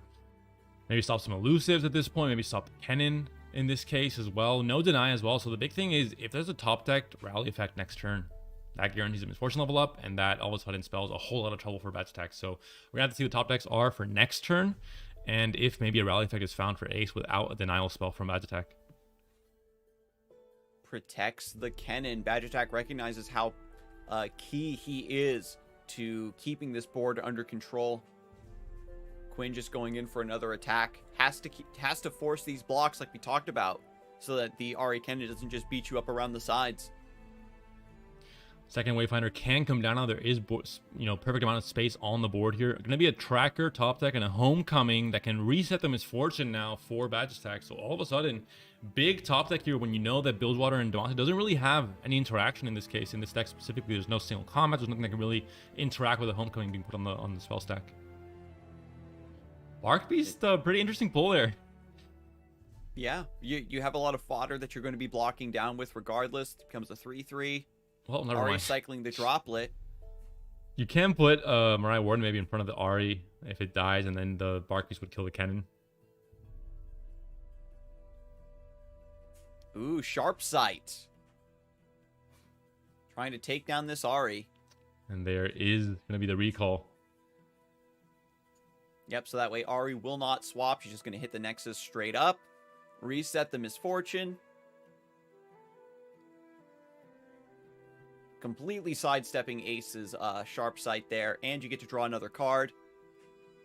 A lot of Wayfinders coming through, but at this point in the game, now that you've got Kennen in play, now that you've got Ari, I wonder if you want to look for something like a Sign-In or a Godwillow Seedling. You want to maybe look for another Homecoming, because this board is still very wide. It's still very threatening. Using the Challengers alongside Misfortune's effect does still put you very behind on the board. Another Wayfinder coming in. If there's something you want to have against Scout, there's going to be something that can clog up the board, and obviously triple Wayfinder 3 turns in a row is the way to do it for Badge Attack, really helping him stay pretty healthy considering the onslaught here from Ace, and also the Homecoming last turn was massive in resetting the Misfortune. Could have played out the Genevieve this turn, but instead opts for the Misfortune, and that leaves him a little bit in an awkward state where he has 4 mana. He can't do anything with this turn. And you can see Ace is again just being very audacious, attacking, forcing the blocks, not trying to play around any combat tricks, knows that if I can just keep swinging on Badge Attack, force him to spend all of his cards, all of his combat tricks just to stay alive, that's much less threat level that's coming back at me on the counter swing. Misfortune is just going to go in there and push more damage. Despite how violent this game has been, it's very even. No more sharp hits to block elusives. We find Twin Discipline as well. And all of a sudden, lethal is being presented here. The swap with the droplets, 5 from Ari can't be blocked at all, and the 2 from the Conspirator. And there's nothing Ace can do. I was thinking, you know, if he draws the top deck, the Twin Disciplines here is going to be game over, I think, and that's the case. The perfect top deck for Badge Attack finds the exact lethal with the Ari, the Tom Kench emote there. Game 2 goes to Badge Attack. Series goes to Badge Attack. We've seen it today many times already with the Decimate top deck, and now with some Disciplines. These top decks are saving these players' skin and really able to finally push that last bit of damage with the elusives. Yeah, the Wayfinders, the back-to-back Wayfinders were massive. Not only getting a wide board, but also getting the Kennen specifically to get Mark of the Storm and get even more value out of those units dealing damage, and then also getting the extra damage from Mark of the Storm. And resetting that Misfortune was key. The Homecoming, and then the Twin Disciplines, just the best top decks you could have gotten in those specific scenarios. And that means Badge Attack is going back up to the grand final. Has to try and get the bracket reset on Game Breaker. The rematch is going to occur now once again, and we might see a little bit more Ari Kennen mirrors that were already very interesting in the first time we casted them in terms of how they played out. Game Breaker seemed to be very far behind with no Wayfinder, but then was able to pull back in with a much better late game tools with the sign-in and just so many great options. The double, I think you had 2 pods as well to just draw, keep cycling it, and finding a lot of late game value, but definitely looking forward to it. I think it was a very close series despite Badge Attack losing, and Badge Attack now has that kind of momentum, the top deck momentum going into the finals, having to go for the bracket reset that we are so used to in EU as well. So very quick break, and we'll be back with the grand finals of today's tournament. Stay tuned and don't go anywhere.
Hello everyone and welcome back to Fight Night Legends EU. This has been a breakneck paced bracket. We're about to head into the grand finals already. These players are out for blood and they're also out to show their skills. And we have the return of Ari Cannon, possibly a mirror match between these two players once again, with both of them running the Go Hard Shadow Owls version. But we also have Scarzig, a deck that I've been seeing a lot on ladder and that has been doing really well today, especially with the pilot like Gamebreaker. I think he made a pretty out there play by playing right into the right on turn 2 to kill the Ari, just to stall until Xerath came online and then was able to completely control the board with the landmark synergy. So definitely looking forward to see him playing that deck again and seeing, you know, how well he can use all of its tools to really mitigate much of the pressure from Agitek's, both of his decks with both the Scouts and the Ari Cannon. Yeah, we talked about how Scarzig is sort of a grab bag, has a lot of options for dealing with various decks, and so Gamebreaker, a player that plays a ton of control decks to very great effect, is going to be in love with the list for sure. This is his third, you know, Fight Night Finals in a row. He's been on a tear and also is a Metafy coach, but representing the country of Germany, you know, just has been, you know, one of the strongest regions in all of Runeterra for, I think, even since the beta. Yeah, I think people can definitely debate for Germany being the strongest country in the world. Obviously, Poland won the World Championship, but overall, from just the density of players representing the country, I think it can definitely, I guess, the U.S. as well, you know, very big country. I think also you have to talk about the population as well there, but it's definitely up for debate with Germany and U.S. and the U.S. definitely being there as two of the strongest countries in the world for Runeterra's competitive scene. But Gamebreaker coming from Yu-Gi-Oh as well, so all of anyone coming from Yu-Gi-Oh definitely knows him there. He also put up a lot of great results in tournaments across European championships as well. So someone that has a lot of experience in card games in general, facing off against Agitek, someone that we all know very well at Fight Night, someone that we've seen so much of and doing so well throughout all this year, but also a much younger competitor who maybe doesn't have that same experience, but has so much talent that I think it does not matter.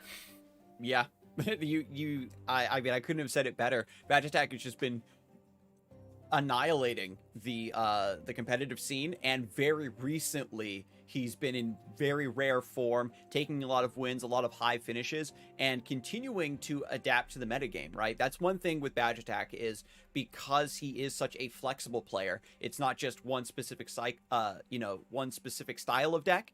He's, you know, playing what is strong in the metagame and continuing to innovate on top of what is the meta and pushing it forward. Well, check out what these players bring to game one as well, what the queuing order is for both of these decks. Obviously, Agitek has a little bit more to think about because, you know, for anyone that maybe new to Fight Night or new to this lower bracket, upper bracket format, he does have to win this very first series. That would cause the bracket reset, and then he would have to win a second series against Gamebreaker. Gamebreaker, if he wins his first series, that's already it. It's game over because he hasn't lost a series yet in the entire tournament. He has been just coasting through only the winner's bracket and hasn't lost yet. So think of it of these players having two lives. Agitek unfortunately lost one already to Gamebreaker, and now he's on that final life. He has to win the series to knock down one of the Gamebreaker's lives, and then that would be kind of a final series to decide it all. But it's always, you know, in theory, stat-wise, it's unlikely for that to happen so often, but it's the EU tradition. Every single Fight Night we have is a bracket reset. I don't know if, you know, it's in the script, the players are throwing what it is, but it just always happens. So I expect it to happen today as well. Even though Agitek lost the last series 2-0, I think he, you know, the deck parity is pretty close, so there's going to be a mirror match after all, so it's already close enough. And the player parity, the skill level, I think is obviously almost identical between both of these players, two of the best in Europe, and definitely at the highest level for both of them. And as we move into the next round, right, when you're looking at an Ari Cannon mirror, we know that the match can go one way or the other, but turn 4 already. I thought this was Scargrounds for a second, but fortunately it's just Scouts.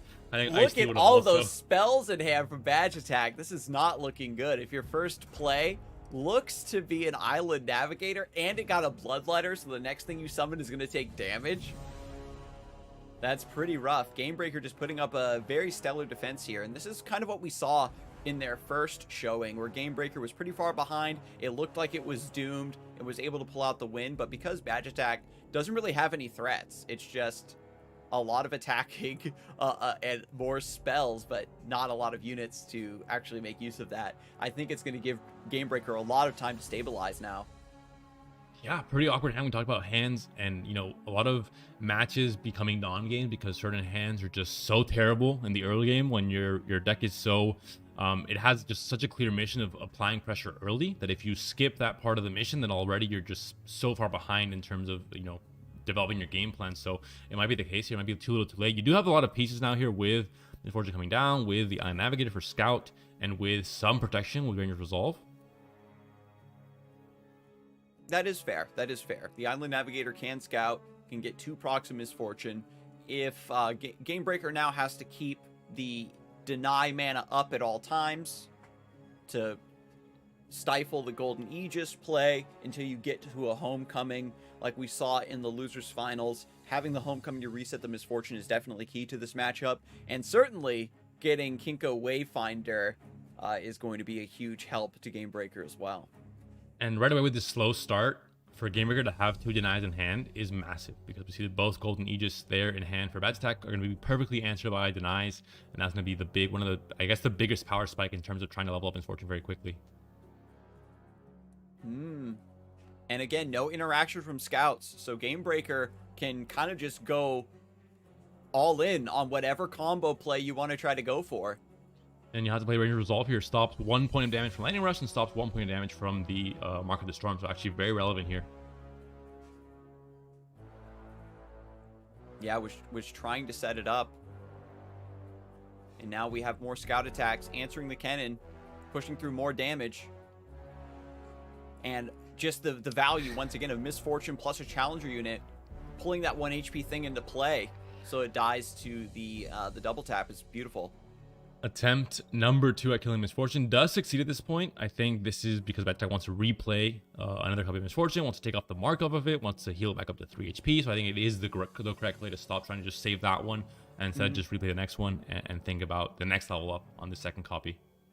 Mark of the Storm really shows its maximum power when you want to use it on things with 1 or 2 HP, or units that you can't have attack you. Just get that really key stun on a big unit. But Misfortune is, again, a unit that wants to just sit in the back line, let everybody else do the work, and then she levels up and ends the game. And this was one of the reasons that got her nerfed in the first place. But now Kennen is leveled up, and so we're going to get even more Mark of the Storm generation, and this is going to also be massive in this matchup, keeping it under control. Every deck that tries to take down Arya Kennen by just being better on board opens yourself up to get countered by this specific win con, and the flexibility of this deck list has given it massive success in the metagame and staying power. Fortune Croaker able to try and find a little cycle a little bit more, try and find a few more answers, because Golden Aegis is definitely not it. We're going to see here double deny in hand for Gamebreaker. He has the mana to deny both, but he's going to recall here instead. So not considering the second Aegis, I don't blame him. I guess it is maybe pretty out there to think, hey, I'm going to keep both denies open for 2 Aegises. And he has a way to kill the stack. You here. just play the Kennen again, and then you've got the double Mark of the Storm to kill the Misfortune. I think he knows that once he replays the Kennen and he has the kill on the Misfortune, it's not really going to be a second rally effect coming in, even if it was there in hand, which it is, for Badge Attack. So I think this is definitely the correct play. And Badge Attack not using the Ranger's Resolve either, just goes for the Fortune Croaker instead. Gamebreaker has to find a way to cycle his deck, though. He has 2 droplets. He doesn't have any more recall effects. If he doesn't find a way to draw more cards, or he might just get beat down by now both the Aegis and the Relentless Pursuit and exactly 8 mana in hand. Finds a Wayfinder. Wide scouts now. Normally when scouts attack, it's like 1 Valor, maybe Valor plus 1 unit, but having 4 scouts, having a wide attack into another wide attack is great. Concussive Palm, the top decks have been so strong today, Panda. Yeah, without this Palm here, it would be so scary to have to face off against 2 rally effects. I guess Wayfinder would be good enough to try and have a few more blockers. But this time makes it a bit less appealing to go for the doubles rally effect. I think you want to go for Quinn maybe instead. Yeah. Just go for Quinn. You're and generating rally on a wide your board. You've already got the attack token from Scout. And the first Wayfinder whiff we've seen on the broadcast. You really need that to go off to get your wide board. You get your level 2 Kennen in play as well. That might be the nail in the coffin. When you miss a Wayfinder, like point like this, it's so important. And now the Ranger's Resolve as well to get all these trades. Every single one of these trades now, well, except for the Fortune Croaker, he is thrown under the bus. But everyone else able to survive here. So now we've got the wide board. Gamebreaker with only one unit in play gets the go hard off the top. Knew it was coming because of the Wayfinder. Has deny for the Golden Aegis, but is not wide enough.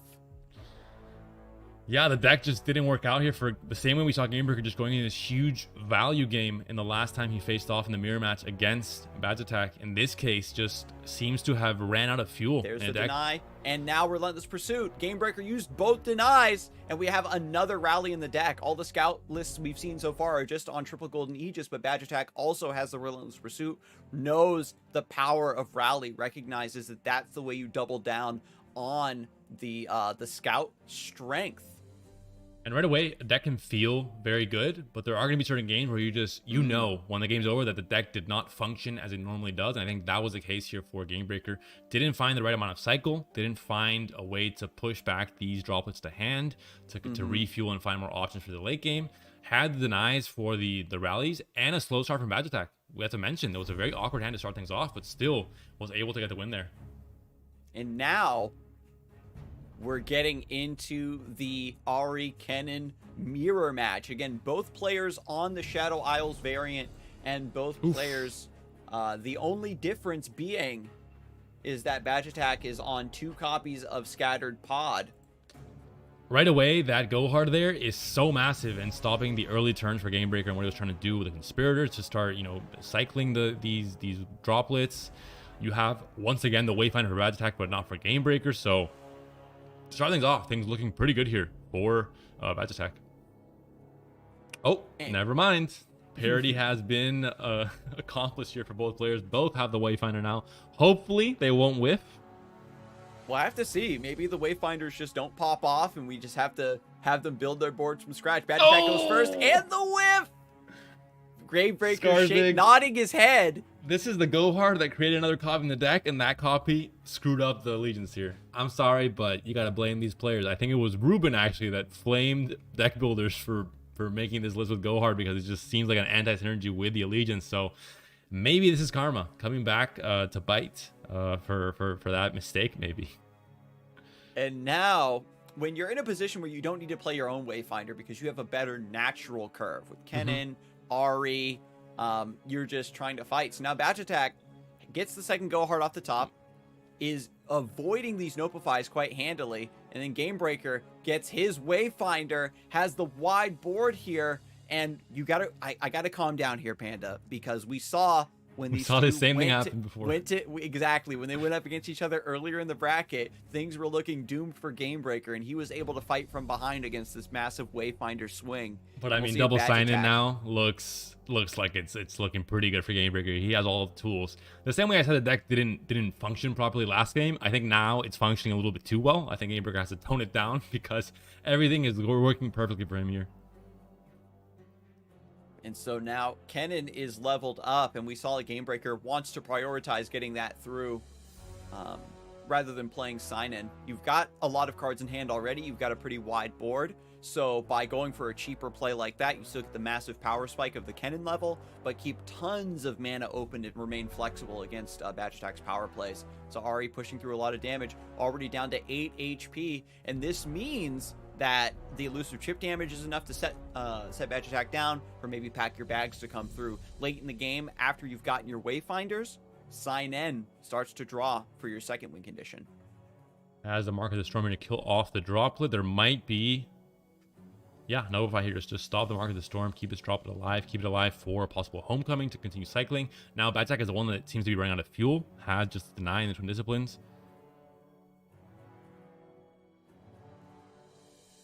Lightning Rush coming in. And again, using it on the ephemeral unit, right? The ephemeral Kennen from the Godwillow Seedling. You get a Kennen shuffled into the deck. You get another one in hand. Playing it here means you get Mark of the Storm to kill the droplet. Well, Gamebreaker was deciding if to play the card or not, but Badge Attack helped him with that decision and just went for the surrender instead. So game 2 now goes to Gamebreaker.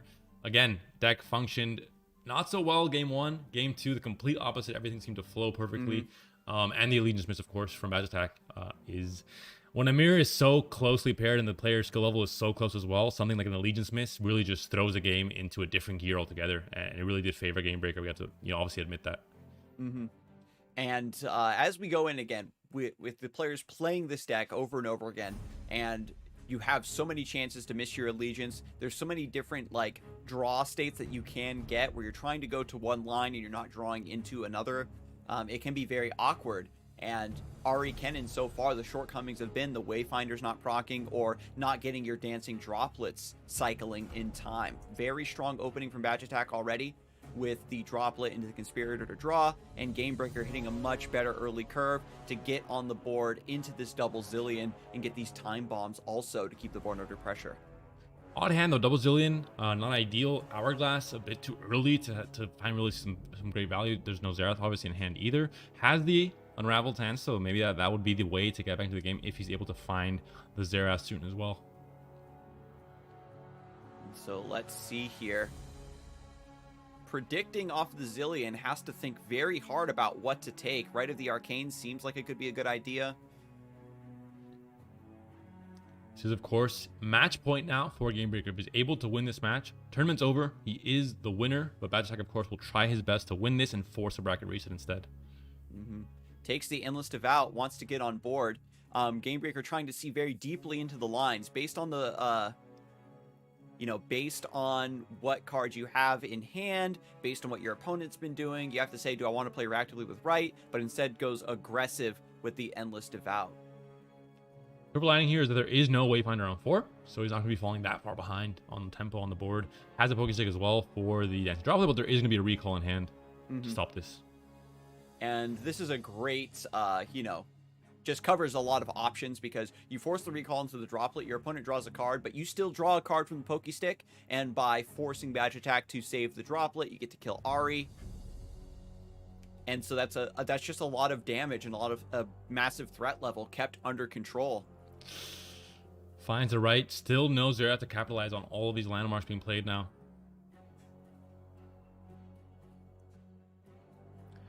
Gets you a possibly an easy kind of challenge here with the vulnerable with the Zillion, and I think you do want to try and kill off the Devout here to try and get some more landmark synergy going. It's a unit with a very, very devastating last breath that activates so many synergies in Gamebreaker's deck that, Badge Attack doesn't want to kill it. And there's a Xerath. Now all of a sudden things are going to be looking a lot more scary from Gamebreaker's side. This is the key card he was looking to draw, and he has now finally found it on turn 6. It's wild that we're already at game 3, Panda, and things are starting to come to its epic conclusion. Sign N comes through, drawing more cards, buffing the board. We've got 5 elusive damage being threatened by Badge Attack. Not quite enough, though. I mean, the Xerath is down. A lot of landmarks have already popped, though, so it's not really ideal. The Devout is still alive, unfortunately, so you're missing some of the landmark synergies. You would like to have Xerath come down with still, 2 Unraveled Sands still on the board waiting to be popped. That way he just starts exploding everything, but he's going to go ahead and kill off his own Devout to start getting the landmark synergy on board, and I think this is the correct play. Yeah, you've got the Devout, we got Right of the Arcane. Going for the Pokestick first lets you check for Notify potentially. There's no mana for Homecoming or Deny to stop this, so you also Hourglass your Xerath, so when he hatches next round, he levels and then procs as well for an additional time. Usually landmarks are all about kind of reactive play, but in this case, Gamebreaker is taking the game into his own hands. He's creating his own opportunity with his landmarks, forcing them to work in his favor in this case. And then Desert Naturalist, this is the tempo play that you talked about at the very beginning of the broadcast, Panda, where you have Naturalist to get the Rock Bear, get the Risen Devout, and then proc Xerath. You have to consider here, is the right of negation the play here? Is this the best right you're going to get in the game? Probably. There isn't really much to deny outside of Deny itself in this list from Badge Attack. Yeah, it's either this or Homecoming, and this is such a massive swing for you that if this goes off, it seals the deal. Right of negation, the Shuriman Deny. This stops the kill on the Conspirator. Still, the damage will be going onto the Sign-In, and with the Vulnerable makes it so that you can kill off this unit very easily. And look at this swing. I mean, what do you do against this swing? It's just so massive. 2-5. Play Wayfinder. Get a wide board.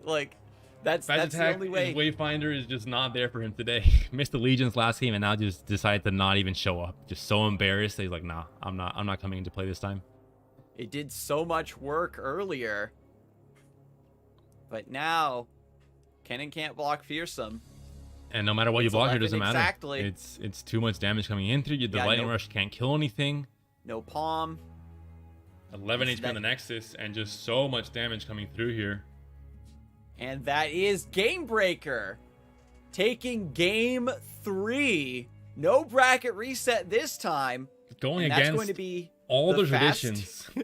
The fastest fight night. So we have two traditions in Fight Night. First, bracket reset must always happen. Second, we have to have at least 2 1-hour target mirrors, and we have to end at 10 p.m. Both have been abolished. Players decided to come in fast and strong, no bracket reset, and one of the fastest fight I think we've ever had. It's literally been a 3-hour tournament, so I've never seen this before. But it makes sense. I mean, we saw so much scouts today. We saw so much, Draven Rumble as well, and even Ari Kennen. We could have seen these 30-minute stalled out matches between players like Attack and Game Breaker, but instead, it just went the way that a very high tempo in pretty much every match we saw today. New year, new rules, new script writers.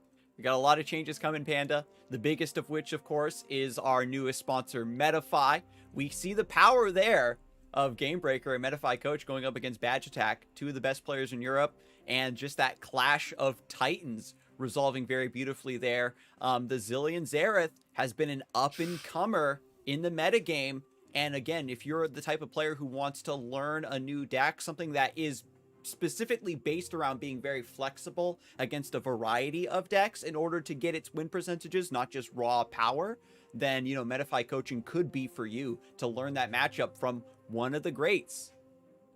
I think the recap here for the decks, at least for today, is definitely, Scouts, Xerath Zillion, definitely on the map, definitely, putting up good results in tournaments, and at least from the stats I've seen on ladder as well, definitely pulling their weight. So definitely 2 decks to check out with 2 very different playstyles. Obviously, Scouts being much more aggressive, Xerath Zillion being a little bit more reactive, of course. But once Xerath comes down, you really take over the board as well, and the mid game really is very explosive. And as a little dark horse, I think Draven Rumble still showing up, second tournament in a row. Didn't win it, obviously didn't make it to the finals. It was a 3rd place for Ace, but still, it just seemed very, very good as well, and very explosive at finishing off games. But yeah, overall fast, but a great tournament, I think. We're going to go to a very quick break and come back with a recap of the results and, of course, the winner's interview with Game Breaker.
Hello, everyone, and welcome back to Fight Night Legends EU. My name is Scarzig, and I'm joined by ImpetuousPanda to conclude the fastest Fight Night Legends EU I think we've ever had.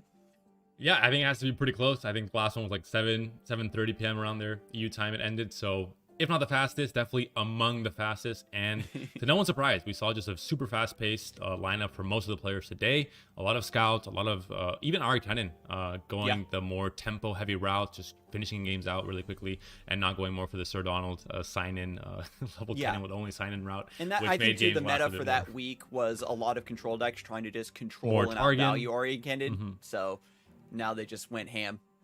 Let's check out the bracket though really quick to see the actual result that we saw today. We saw 2 Spanish players today, but none of them made it very far, unfortunately, for Sergi.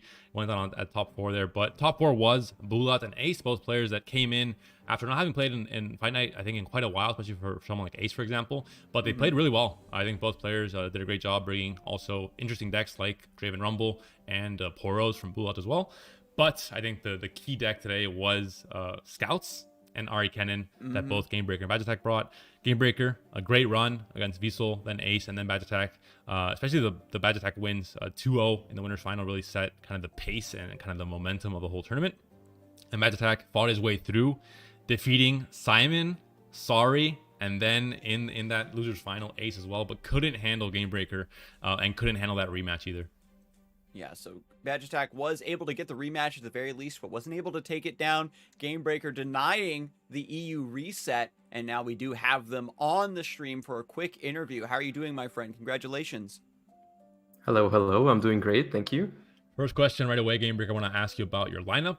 I know you've played so many control options before. Right now, things like, Karma Kindred are kind of in the meta a little bit. I thought you would go more into that area, but instead you brought something like Zillion Zereth. What's the reason for this?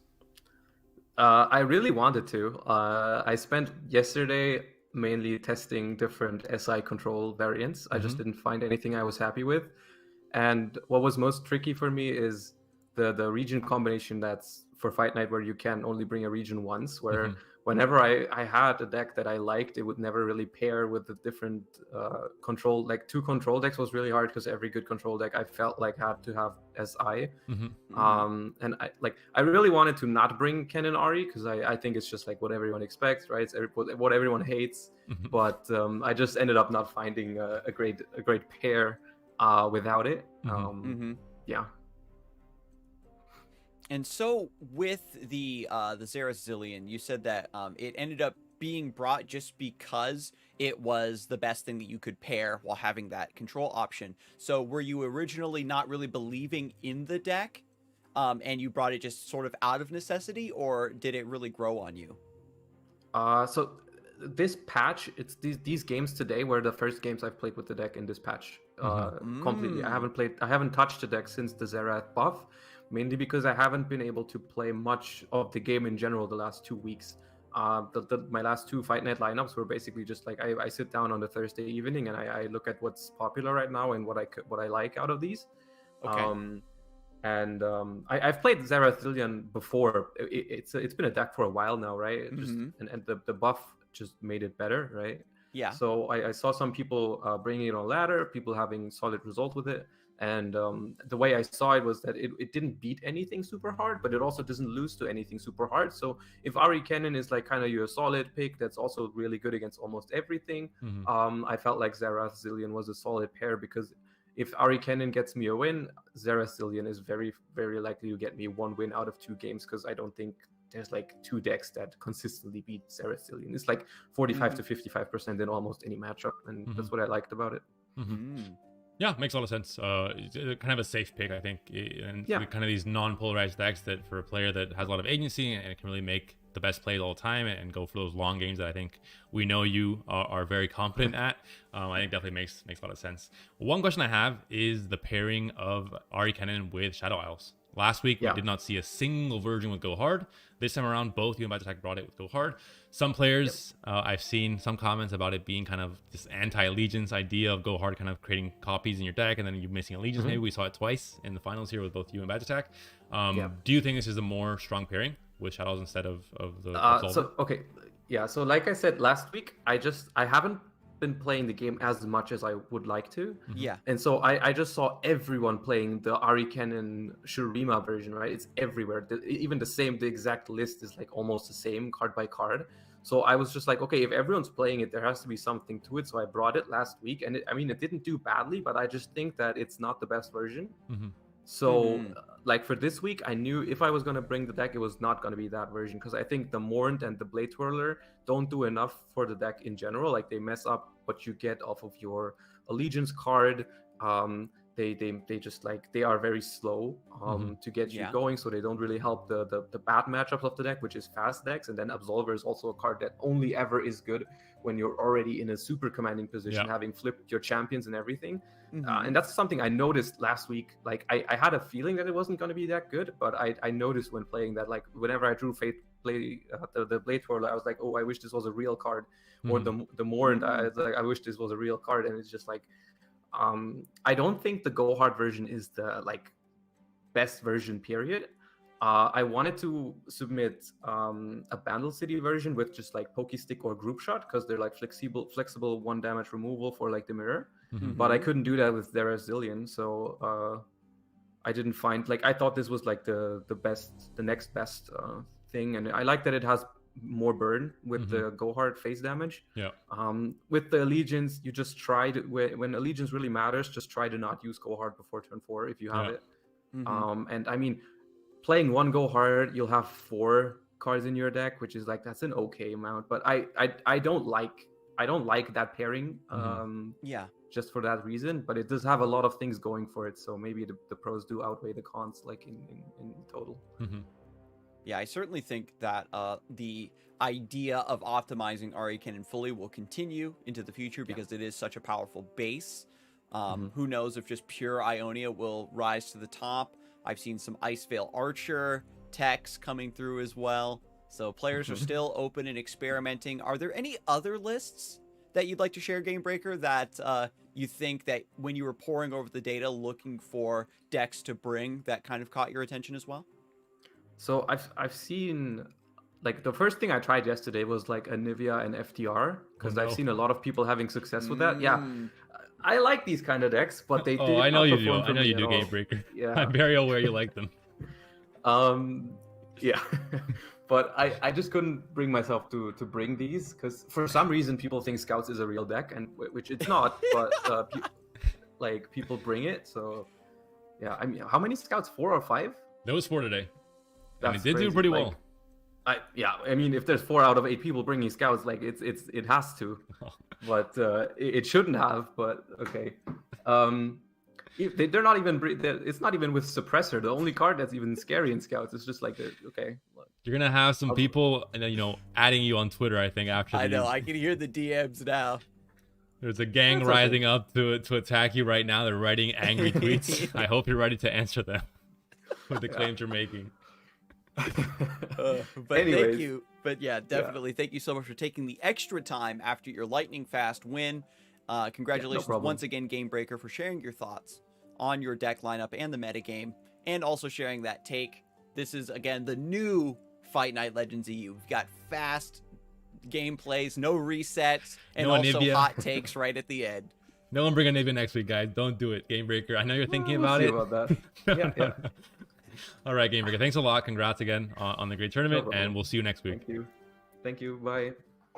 That will be it for our winner interview. I think I also want to give a shout out to Ace. I think he played really well today. I think he definitely played a lot of games that I thought were completely over, and with Draven Rumble especially, he came back and really made some great plays. So big shout out to him. Ended up 3rd, but I think a great showing coming back into fighting after a long time, or maybe first time at all. I'm not entirely sure, but definitely a great showing from him. And of course, Bad Attack, we'll see him next week as well alongside Gamebreaker.